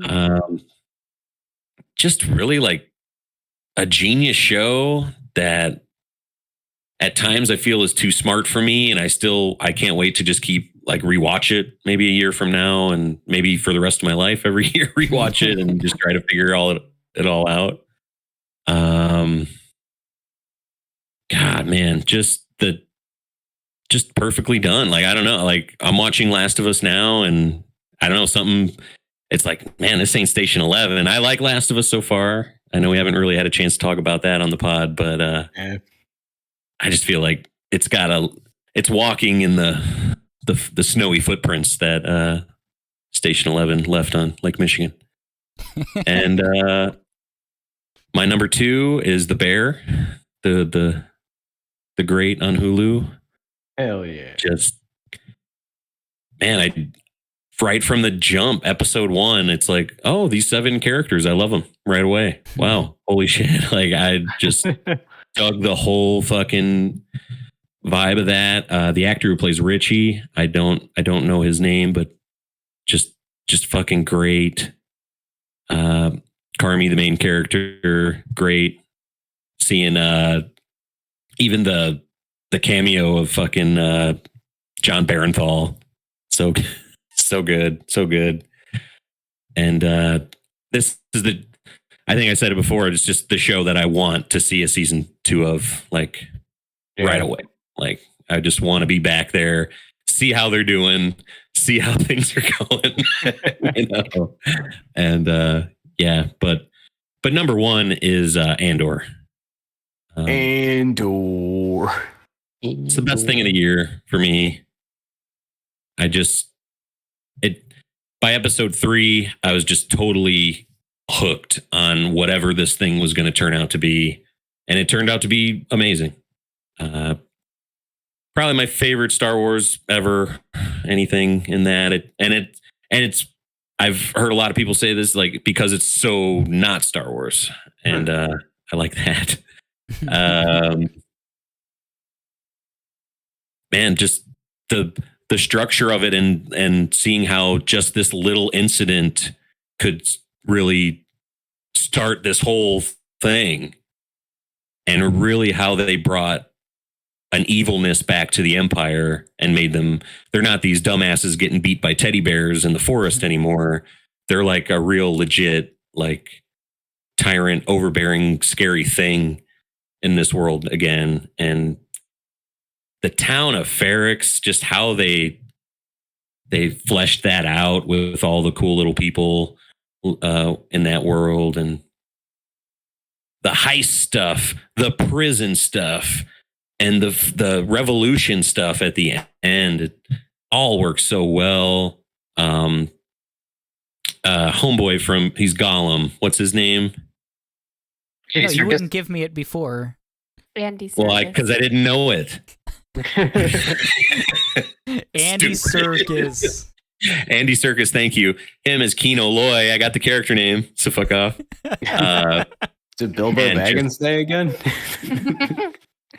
That prison break and his character specifically, like just learning that he's not going to get out. He doesn't have like 3 months or whatever he thinks left on his sentence, that he's not getting out of this place. And that being, him and Cassian just fucking running shop on this fucking prison and getting out and then realizing, oh, fuck, we're in a fucking middle of an ocean. Like, how do we get off of this thing? Kino can't swim. And that's where you're left with him. And man, just Luthen's speech to Lonnie. I think of you all the time, Lonnie. Like, oh God, it's just perfect. It's so good. It's the best thing. That wasn't a terrible Skarsgård. I heard it there. I've been working on Sneak it in a little bit. I've been working on my Axl Rose. He's been doing his Skarsgård. It's what we do. Good Cassian Ender. Ooh, that's a good one. Nice. I'll go next. Old Andor right now. Ooh. All right. Andor. That's Ryan's list. Yeah. -4. I'm just gonna. This is no particular order. I'm gonna do Cyberpunk Edge Runners. It was amazing animation, amazing show, amazing music. What a blend of artistry they put together. A lot of love. You can tell that CD Projekt Red really gave them the money and the time for Studio Trigger to really take their time and do something special with their franchise. As realistic anime characters. I know you don't get a lot of that, like the shonen. It's like bulletproof, plot armor. But a lot of these people feel like they could die at literally any moment. Any moment, doesn't matter. They do, and they really do. And yeah, man, it was just good. I mean, this fucking show, let alone it just raised the sales of Cyberpunk. It gave them like one of their best quarters ever because of just the show, how good it was. Yeah, it was just one of those animes that stuck out. I mean, there wasn't a lot of crazy anime this year that I could really rave about. There's a couple that come to mind, but this one was fantastic. So good job, Studio Trigger, man. You guys really did an amazing job with that. Definitely tugging on the heartstrings with this one. Stranger Things season 4. I couldn't stop watching this shit. If like every day is like, oh man, I get another amazing movie. The episodes were just so long, and people hated that. People loved that. Oh, I get it, but like they just kept on feeding me, bro, and I kept on, might as well just blend it and put it down my throat. Is that good? There you go. It was so good. Yeah. If this movie was food, I would be Brendan Fraser in The Whale. Big at this point. Yeah, the whole fucking moment with Sadie Sink and Vecna and that soundtrack. What was that song? Mike Myers. Running up the hill. Yeah, Run Up the Hill. The original. I had that on loop every fucking day. That scene. It was so good. It had like, horror elements to it from the 80s to like nostalgia bombs for me, but also just great characters. I think she had one of the best arcs in that season. But yeah, that whole scene was phenomenal, and I love the cameo of Robert Englund in this. That was creepy. That was great. Vecna, the actor for Vecna. Wow, when he wasn't, in the costume he is amazing, but outside when they're in that like kind of facility with all the like the special children with all the powers and shit, creeped me the fuck out. But he is such a good actor. Really drew your attention to him whenever he was speaking on screen, and you could tell there was something more to him. Yeah, Stranger Things season 4, amazing. Can't wait for the last season. Sandman. Really? I know a lot of people didn't like it that much. Name I haven't heard in a while. I thought it was great. I thought the main lead, his voice, his presence is just his acting was literally the Sandman. I couldn't ask for anything better. I mean, the episode, spoilers, where they go back to the guy that death takes away the ability to die. He just like lives forever. I thought that episode was so amazing. Death Great was episode. amazing. Great episode, man. I just the second half of the season where they weren't doing some of the comic stuff, right, kind of lost me. But overall, I thought, I always forget these actors. Lupin from Harry Potter. What was that actor's name? Oh You're man, talking I always about forget his name. Yeah. Main bad guy in Wonder Woman. Gary Oldman. Yeah, not like Gary Oldman, but his arc was fantastic, and he Donald felt Gleason, so right? No. that whole restaurant scene of him just like destroying people's lives and making them tell truths, and It's really good. it was such a man. That was a wild episode. Just had me David on the edge of my. Thewlis. Thank you. Yeah. David Thewlis, the performance is great, even how I love short that it guy. was. Everything about it was fantastic. I really loved the little cameo of, again, I don't know his fucking name, British actor, There's older. only a couple of them, I don't know who he is, but he is one of the Daniel I don't- Day-Lewis. no, yeah, Daniel Day-Lewis. No, it was Jonathan. I don't know who it was, but anyways, yeah, great show. I'm happy to get renewed for second season, and good stuff. Andor. What isn't there to say about Andor? Literally the best Star Wars we've ever had, and I hope they take note of like how rave the reviews are about it, because it's better than any other Star Wars. Like just the story, the complexity, the realistic. I mean, everything doesn't need to be edgy, gritty, and dark. It doesn't need to be. And Star Wars beginning really wasn't that way. But getting a taste of this, I never want to go back, man. I hope they just. I hope Mandalorian season 8. they got Baby Yoda with a chainsaw, and he's he's going against some fucking dark Sith and shit. I don't know. I can't wait for it. Andor, amazing. Also the dragon. I loved it. I don't know. I couldn't stop watching that show. It was my crack for like the year for TV shows. Hell yeah. It just the story enthralled me. I thought I was done with Game of Thrones. I was like, I was even late on the show. I slept on it for months. I was like, Whoa. I was like, people kept on saying it's good, but I'm kind of done with Game of Thrones, after the terrible ending they had. And then I watched the first 2 episodes. I was like, fuck, what'd I do? What am I into? And I just literally binged one last time. I don't think I binged anything harder than that show. It was so fucking good. The characters are all great, complex, intertwine. If you like that political drama and intrigue, it's for you. If you don't, I don't think the show is for you. But I think season 2 is going to be something special and huge, and probably maybe rival movies. Just if you know what goes on in that timeline and what happens afterward, is just absolutely insane, because you really get involved with like sea dragons, and can't wait. Great show. Play the game, baby. Yeah. Nice. It's the best part.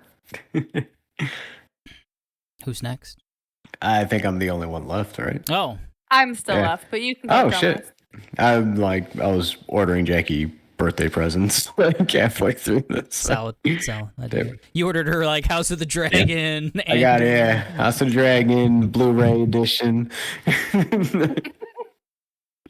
All right. Couple of repeats on here. I guess I'll start with those. House of Dragon was on there for me too. I think Ryan kind of nailed my reason on the head, the political aspect. I love the conniving, the underhandedness, man, you guys really wrote a fucking love letter to Viserys on the last episode. It reminded me of like Mike, when you were explaining, it's like, dude just wants to play with his fucking figurines, man. Fucking, I was like, I felt that. Hopefully he was just trying his best. Pour one out for my boy Viserys. Yeah, good show though, man. Yeah, it was another one of those things though too. I was like, I thought I was done with the Thrones, but I was willing to give it one last shot. And I was like, telling myself, yeah, I can drink on the weekends. It'll be all right. Nope. So, but it was good to feel excited about, Game of Thrones stuff again too. Oh yeah. And these are in no particular order either. So, although I'd probably say The Bear was probably my number one if I had to choose one. Oh, sorry, not to cut you off. Yeah, go ahead. That would have been on my list, but I think it is fair for me because I didn't finish it yet. So, amazing show.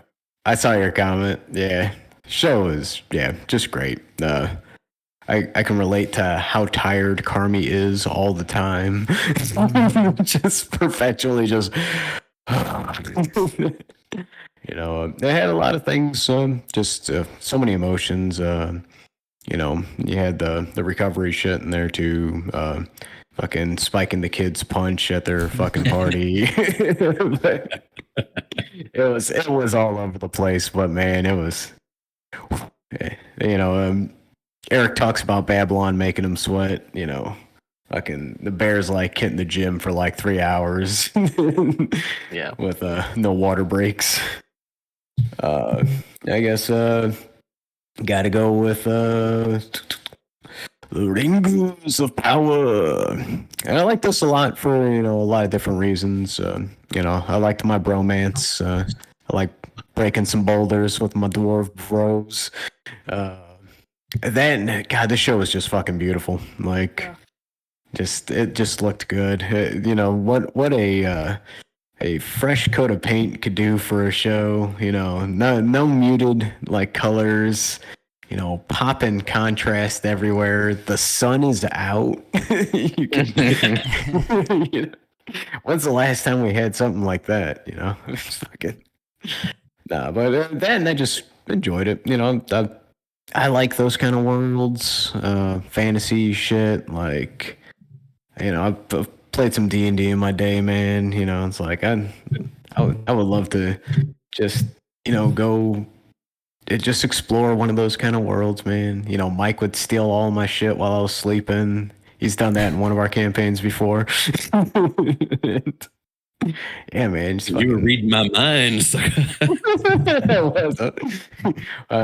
I'm pocketing Brock as my inventory, shit like that. But. Let's see.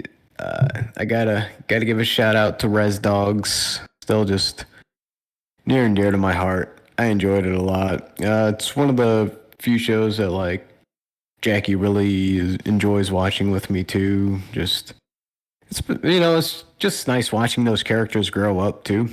I feel like emotionally invested in the storyline. And just fun. A lot of Willie Jack this season and a lot of cheese stuff that I enjoyed. Just fun characters. Alora and Bear kind of, back burner for me, but besides the point. And the last one, I kind of like shifted on this one, and Kayla almost made me do another pivot, like at the beginning of this category. She mentioned Bridgerton, and funny thing is, Jackie is like, "You're gonna mention Bridgerton too, right?" I was like, I enjoyed it. I don't know if I loved it as much as she did, but number 5 was actually Only Murders in the Building. Oh, and I just like murder mystery kind of show. It's fun. It's goofy. I love like just participating in it, trying to figure it out, ahead of time. The fact that it was episodic too means that, I couldn't get too far ahead. And I don't know, it's just like fucking, mystery of the week kind of shit. And I enjoy that a lot. That and the characters are just fun. And Paul Rudd. It's a nice little cameo of Paul Rudd the stud. Hell yeah. Beautiful. Everybody's in that show. Yeah. Hell yeah. That's you, Kayla. That's me. That's me. I'm up. Okay. Number 5, I have Our Flag Means Death.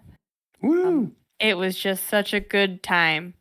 I have no idea what I expected out of the show. I don't think I really knew what I was getting into, and it's just so much more. just so much more than you could have even asked for. It's truly, it's a comedy, but it's so heartfelt and adorable and loving and touching. It sneaks all those things in until it's like in your face. Sorry, cat running around. So number 4, I have Rings of Power. Yeah. I have always liked the Lord of the Rings universe.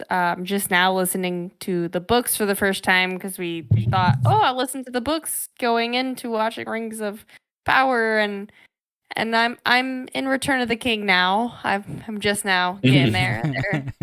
They're a bit of a heavy load, but just adding pieces to that world and exploring them is fun. Like Tomas said, it's so pretty. It's so hard to even find the words of, I don't know the Elfland name.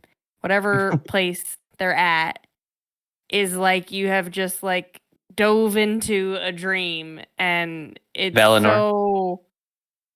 so It's popping. crazy how pretty it is on your TV.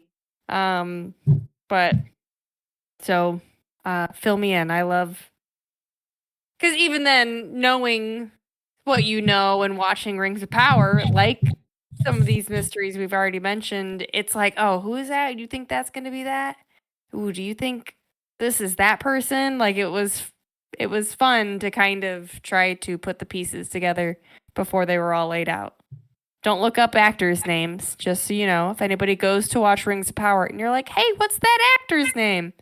Don't do it, because it just will say titles. Boom, right there. Fair warning. Number 3, I have Andor. Lock it in. 3 times. Yeah, definitely worth being on our list and high up there. It is also very pretty to look at, and it's just such a different story with different characters and regular situations of survival. And it's just really, really intriguing, and you are just totally captivated by what the fuck is he gonna do? How are they gonna get out of this? Oh, he's just gonna shoot him. Okay. He just handles business like that. Number 2, I have She-Hulk. Loved it. Woo. I can say the same thing that Eric has already said. Had no expectations, and was just totally like swept off my feet by Jennifer Walters. Just marry me. That's all I got. Damn. Number 1, I have Abbott Elementary. Abbott Elementary is the first 2-3 episodes I watched. I was like, whoa, this really reminds me of Parks and Rec. Like, give me real Parks and Rec vibes, and I'm all in. There's not much. There's only 2 seasons, and they're in their 2 seasons, in their second season. So like, you're really seeing them develop the relationships between people and create bonds that hopefully will come back and such. So it's a great show. Nice. Abbott's good. Question for you, Kayla. You said you're listening to the books for Lord of the Rings, yeah? Yeah. Are you listening to the one with Andy Serkis reading? No, Ingalls, I think is it. Oh, okay. The one with Andy is really, really, really good. If you get a I book meant change. to buy that one, and I didn't. This guy's pretty cool too. Yeah, he's still good. Just Andy's, he is Gollum, so it's like. Yeah, Rob Ingalls. Yeah, I meant to do that, and I just messed it up. And if you just want to know more generally about like characters, or you just have interest, I was just checking out a guy called Nerd of the Rings on YouTube. He goes like deep dives on like characters. So just if you're washing dishes, you're doing whatever, it's nice to listen to. That's what I do. Yeah, That's what life is now, bro. Bro. That's what podcasts. That's what I do. I go do chores. I have me a little edible, smoke my little vape, my headphones, and I clean the fucking house, and it's a good time. Yeah, my favorite time, really. I will clean house and get high and listen to books. 2 thumbs up. when we play video games, we just go on GameFAQs or look up a video, and then we just cheat that shit out now. That's it. What do we got? We have 10. Sorry. Shit. We've got 9. We got 9. We got 10 lines, but one of them's the title. So we've got 9 to pick through. 9 locked in.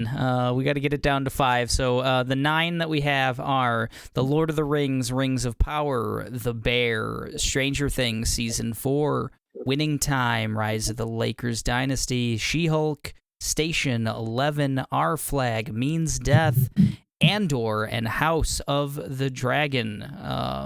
It's gonna be tough. Knew this was gonna be tough. TV's the best, so it should be tough. Show me the bear. Everyone but Kayla loves the bear. So I think that's got to be number 1 for now. Love the bear.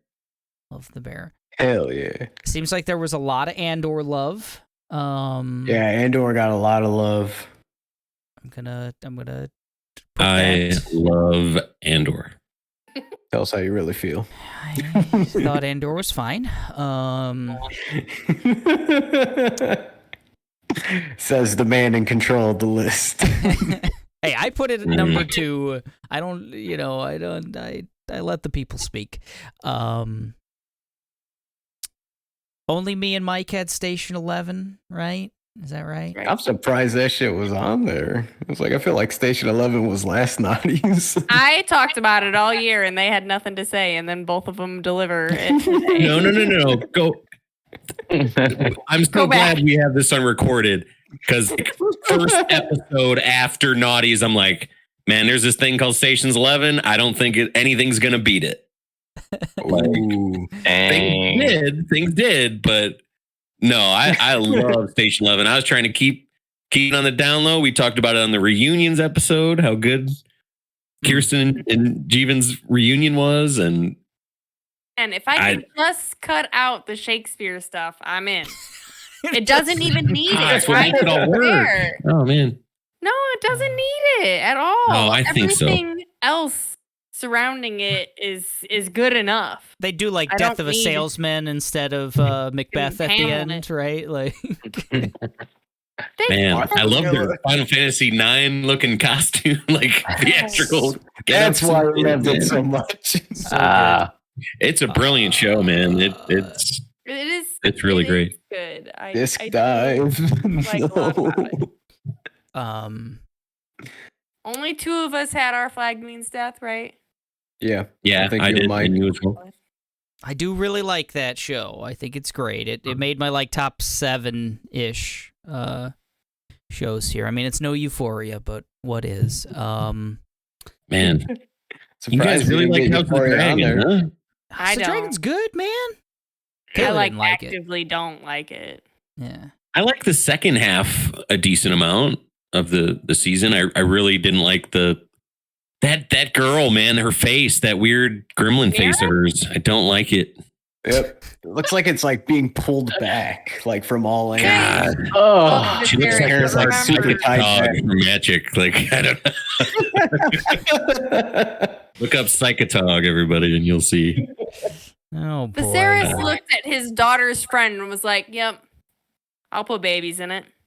I mean, that's par for the course for this world. Rhaenyra don't like that shit? It's Targaryens.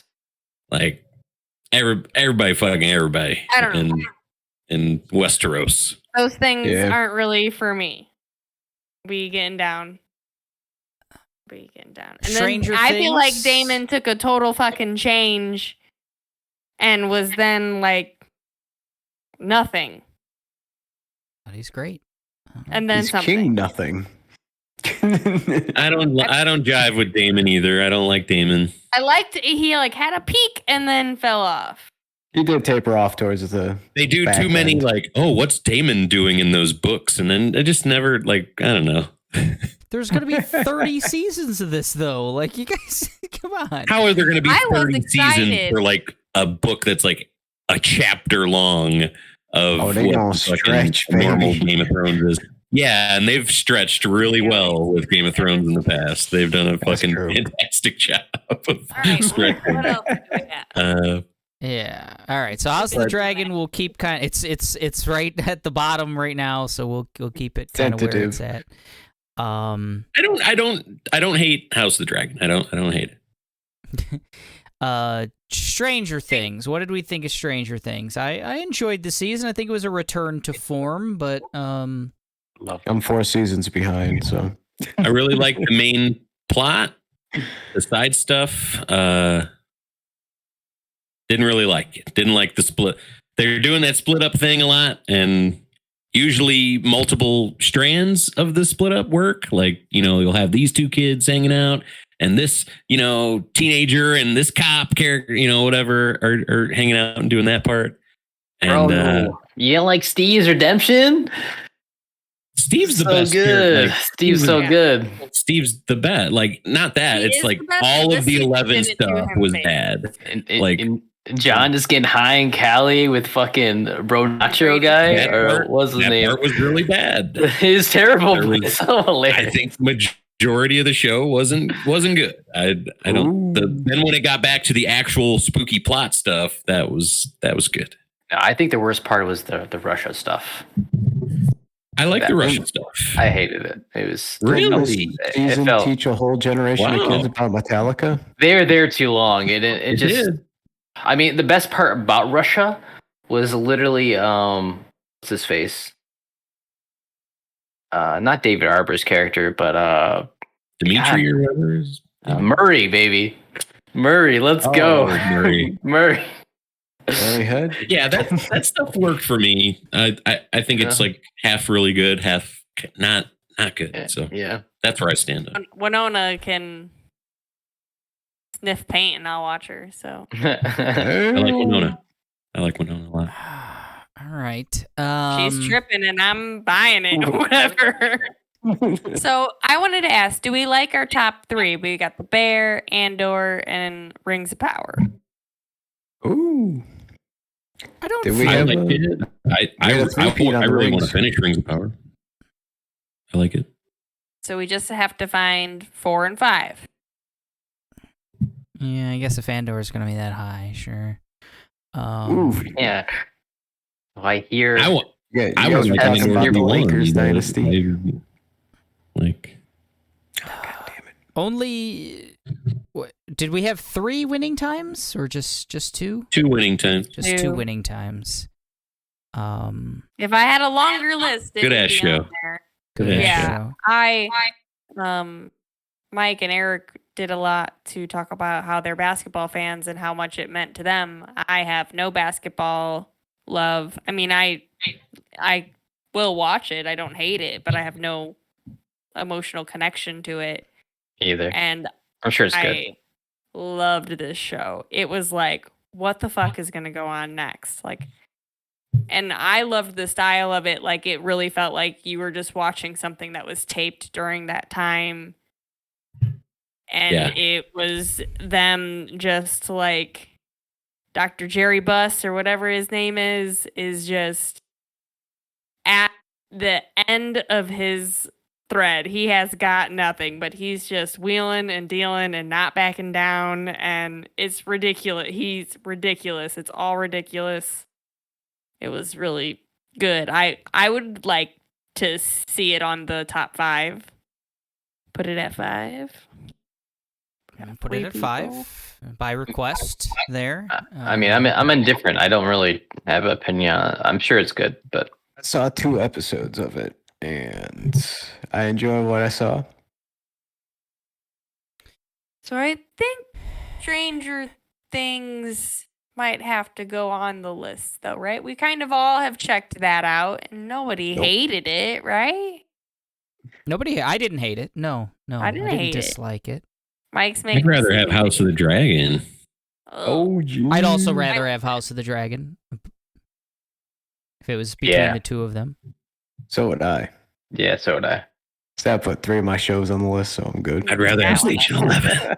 I would. That's the thing for me. I would agree to Station 11 over House of the Dragon. I remember feeling so good about like, oh man, I don't have my Mayor of Easttown, let's say, on this list right now, and I need my Mayor of Easttown. I need my. This just feels great, and everything else can do whatever, you know. So I need something, guys. Give me something. Got it. It's the bear, man. It is not the bear. It's not. It's just not. I appreciate the bear, I think, by osmosis from all you fuckers. No, I like the bear. But it's not my number one, I'll just say. I'm not going to watch it again. But let's not shit on the bear. No, there should be never. That should never happen. If Eric shits on a bear, does anyone hear it or something like that? Isn't that a phrase? Okay, Station 11. We haven't even touched on She-Hulk yet because She-Hulk deserves to be on. She-Hulk's really good, by the way. Oh, poor Jenny. Poor. You guys gave She-Hulk a lot of love last episode. Oh yeah, she's the best. See, that's my kind of thought process for this was I was trying to spread as much love as I could, and for me, getting her on character was what I was trying to do. It is a good show. The last episode didn't work so well for me, I guess. Someone wants to say hello. They tried something different. I guess. Hey, what up, man? We're talking TV. What's your favorite TV show of the year? I don't really know. He doesn't really know, but his answer is Bluey? Blue. I watched it 100 times. 100 times. Whoa. Yeah, but he doesn't really remember it enough to vote for it, so kind of a... Dang. You know what? Number You're 5. not wrong, Eric. You're not wrong. Yeah. The most forgettable show, you can watch it 100 times and not give a shit. Bluey. I think the 100 is a low. Like, I think it's much higher than 100. Really? Wow. Well, the episodes are really short. They're like 7 minutes. So they've watched all 3 seasons of Bluey like 5 times, I'd say. So. Like, Allison was literally giving me like a full like Bluey rundown when we went out of town for vacation. Like I was like, what's up with this Bluey? And she's like naming off all these character names and shit. It's good, man. Bluey, man. Fuck House of the Dragon. Let's put Bluey. Fucking Bluey, man. Hey, Eric. Yeah. Abbott Elementary is season 1. Season 1 for Abbott Elementary. Accuracy here. The number 1 most accurate podcast on these airwaves. Hell yeah. I need Station 11 on this list. I'll take it at 5. Will you allow me to have Station 11 on this list? Not so far. Damn. Got Bear, Andor, Rings of Power really did well. She-Hulk and Winning Time, Rise of the Lakers Dynasty are the 5 in the current. She-Hulk and Winning Time have not been touched at this point. They just kind of are hanging out there at 4 and 5. I don't have a problem cutting Winning Time. Yeah, I got no problem cutting She-Hulk. I got no problem cutting either one of those. All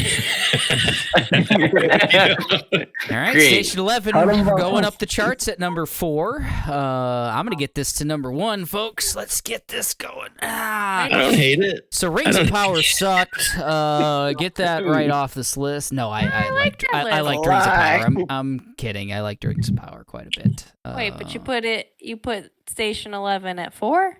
She-Hulk at 5? I did because people said like that. Fuck She-Hulk and Winning Time. Just what they checking. said. I thought you were just trading out Winning Time, but I No. They said get them off the list. We have a blank number 5. I'm putting an insert blank there at number 5. There's nothing there. Unprecedented. No one's ever done this before live on a podcast. But what do we want at 5? I thought She-Hulk was on there. I mean, Bridgerton. Well, let's talk about it. I'm kind of leaning She-Hulk, but House of the Dragon was well, one person hates it, and a lot of other people dig Actively it. dislike it. I don't hate it. It's a strong word. I hated it. Right. I'm definitely on Kayla's side. Okay. When it comes to House of the Dragon, but there's things I like. Versus She-Hulk. She-Hulk would be higher for you. Oh yeah, for me. Yeah. She-Hulk's higher for me as well, and obviously for Kayla. So, all right. She-Hulk maybe beats House of the Dragon. What? Let's hear an argument. Like, why not? Like, I don't know. Like, why not? I mean, it wasn't really. I thought the character She-Hulk was great. I thought the writing for the show was very, very, very, very poor. In terms of like basically an adaptation for the comics, because she breaks the fourth wall a lot, they did really great with the last episode. I'll give them that. But overall, as a show, I don't know. It was not good writing. Like, it just was very bad. Like, some of the shit they would say, I was just like, really? Who wrote this shit? Sounds terrible. And I get it. They're tongue-in-cheek Ally McBeal, but, like, man. I mean, I thought what they were trying to do with She-Hulk was good for She-Hulk, but I think a lot of everyone else in the show, I thought the whole crew with what's his face, Abomination guy, I thought he was funny. Yeah, but everyone else just it felt so bad. The writing was so bad. Matt Murdock, if he wasn't in there, I thought there'd be no redeeming. His stuff with Jenny was so great. Oh, it was perfect. Oh, that was amazing. That was probably the best part of the show, and the end, because it ended. But I don't know, man. It's just my opinion. You know, don't hate me for it. I don't. If I had to choose, like, from the list to bring some back, I would rather have Our Flag Means Death opposed to, like, She-Hulk. You guys did hype it. As would I. I'm also fine with that. Oh, wow. This is getting easier and easier. Right. It doesn't have to be that. No, Station 11 staying at 4. We gotta come to an agreement. So Station 11 should be higher, right? I mean, we should get that up a little bit. It's a little low on this list. What do we think of? How about we bump down Station 11? Our Flag Means Death number 4. Nah, I don't like that. This guy's speaking some truth here. I'm happy. I'm happy. Andor's number 2. That's all that matters. Right. Yeah, Andor's kind of a number 2. You're right.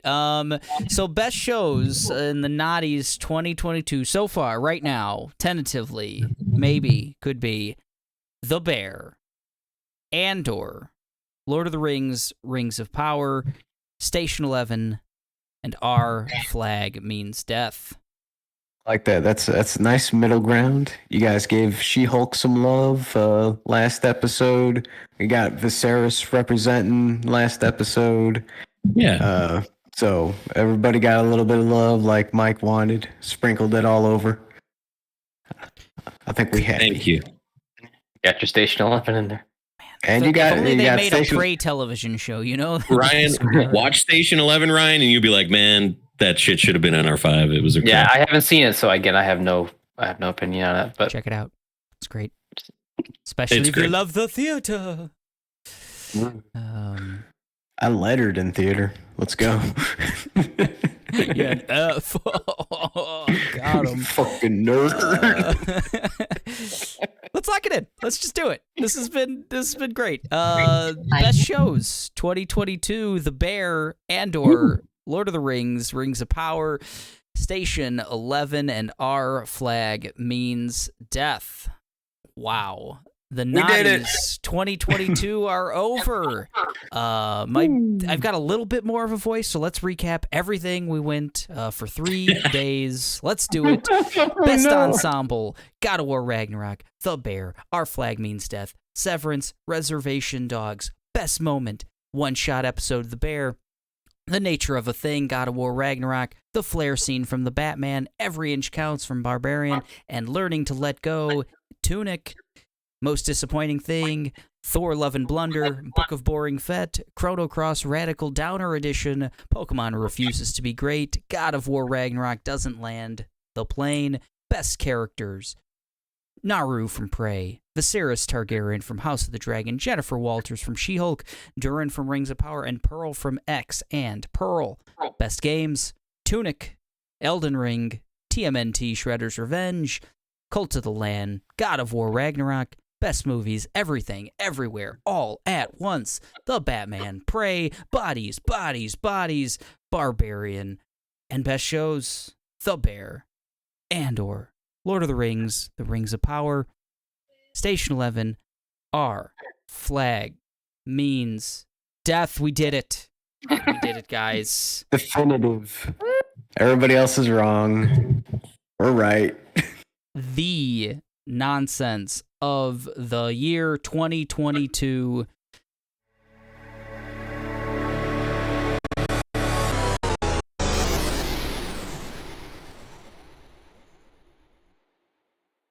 Can't wait till we get to do this all over again next year. It's gonna be great. It's gonna be guys. Killers of the Flower Moon this and Tears of the Kingdom that. And Dead Space, can't wait. Might actually play my PlayStation 5 this year. What up? Resolution, man. New year, new you. Oh, we gotta do RE4 spoiler cast, man. Oh, we gotta do it. I will make. You better take a week vacation, man. I'm just gonna put on something. With that being said, before we leave, what is okay? I guess we can do this. What is everyone's most anticipated game for 2023? We just run down the list. If you have anyone has an answer. Silk Song, baby. Silk Song. All night. Tears of the Kingdom. Tears of the Kingdom. All right. Dead Space. I think Dead Space for me. Wow, getting that soon. I had to think offhand. Probably the RE4 remake right now. I'm a sucker for really. God, I've bought that game at least in 10 different forms, and I will buy it in another form, and it's just so many good times with it. I haven't been on the Final Fantasy for a while, but I think I'm most looking forward to either 16 or if they do come out with part 2 of remake this year, probably one of those two for me personally. Yeah. I drafted 16 in the draft, so yeah. Let's make it good. See? Man. 2022, good year, right? Pretty good year. Pretty good fucking year. It was okay. Yeah. Yeah, those 6 movies you saw were really good. Hell yeah. Guys, go out, see Mr. Malcolm's list. It's real. 82% on Rotten Tomatoes. Get a Showtime. I think they do like a 7-day trial. Go check it out. Or you could get a trial to HBO Max and see like the 30 things we talked about this year on the Nonsense of the Year Awards, which is almost an HBO Max fucking advertisement. It's a little heavy. Hey, we love it. It's the home box office. And this was episode 112 of The Machine of Nonsense. This was the Nonsense of the Year 2022, part 3, the final part. We did it. It's all done. We'll do another one next year. Thank you for listening. This is a lot. Or watching. This is going to be a video as well. And, hit us up. Tell us what your favorite things were. We're on everything. I'm not going to go through the whole thing because you know where we're at. We're everywhere. Like, comment, subscribe. But we are almost 2 years old. We're almost 2 full years old. So get us a gift. We'll be doing some big 2 stuff coming up. I don't know. That's it. Can we talk news? Like just a podcast where we talk about like sequels. Hey, yeah. I want to talk about Terminator 2. The best sequel. I love it. Games, Legendary. movies. How about we get the fuck out of here? Yeah, sounds good. Let's do it. That was it. That was everything. Episode 112 in the books. We're getting out of here and we're saying naughties. Naughties. Nighties.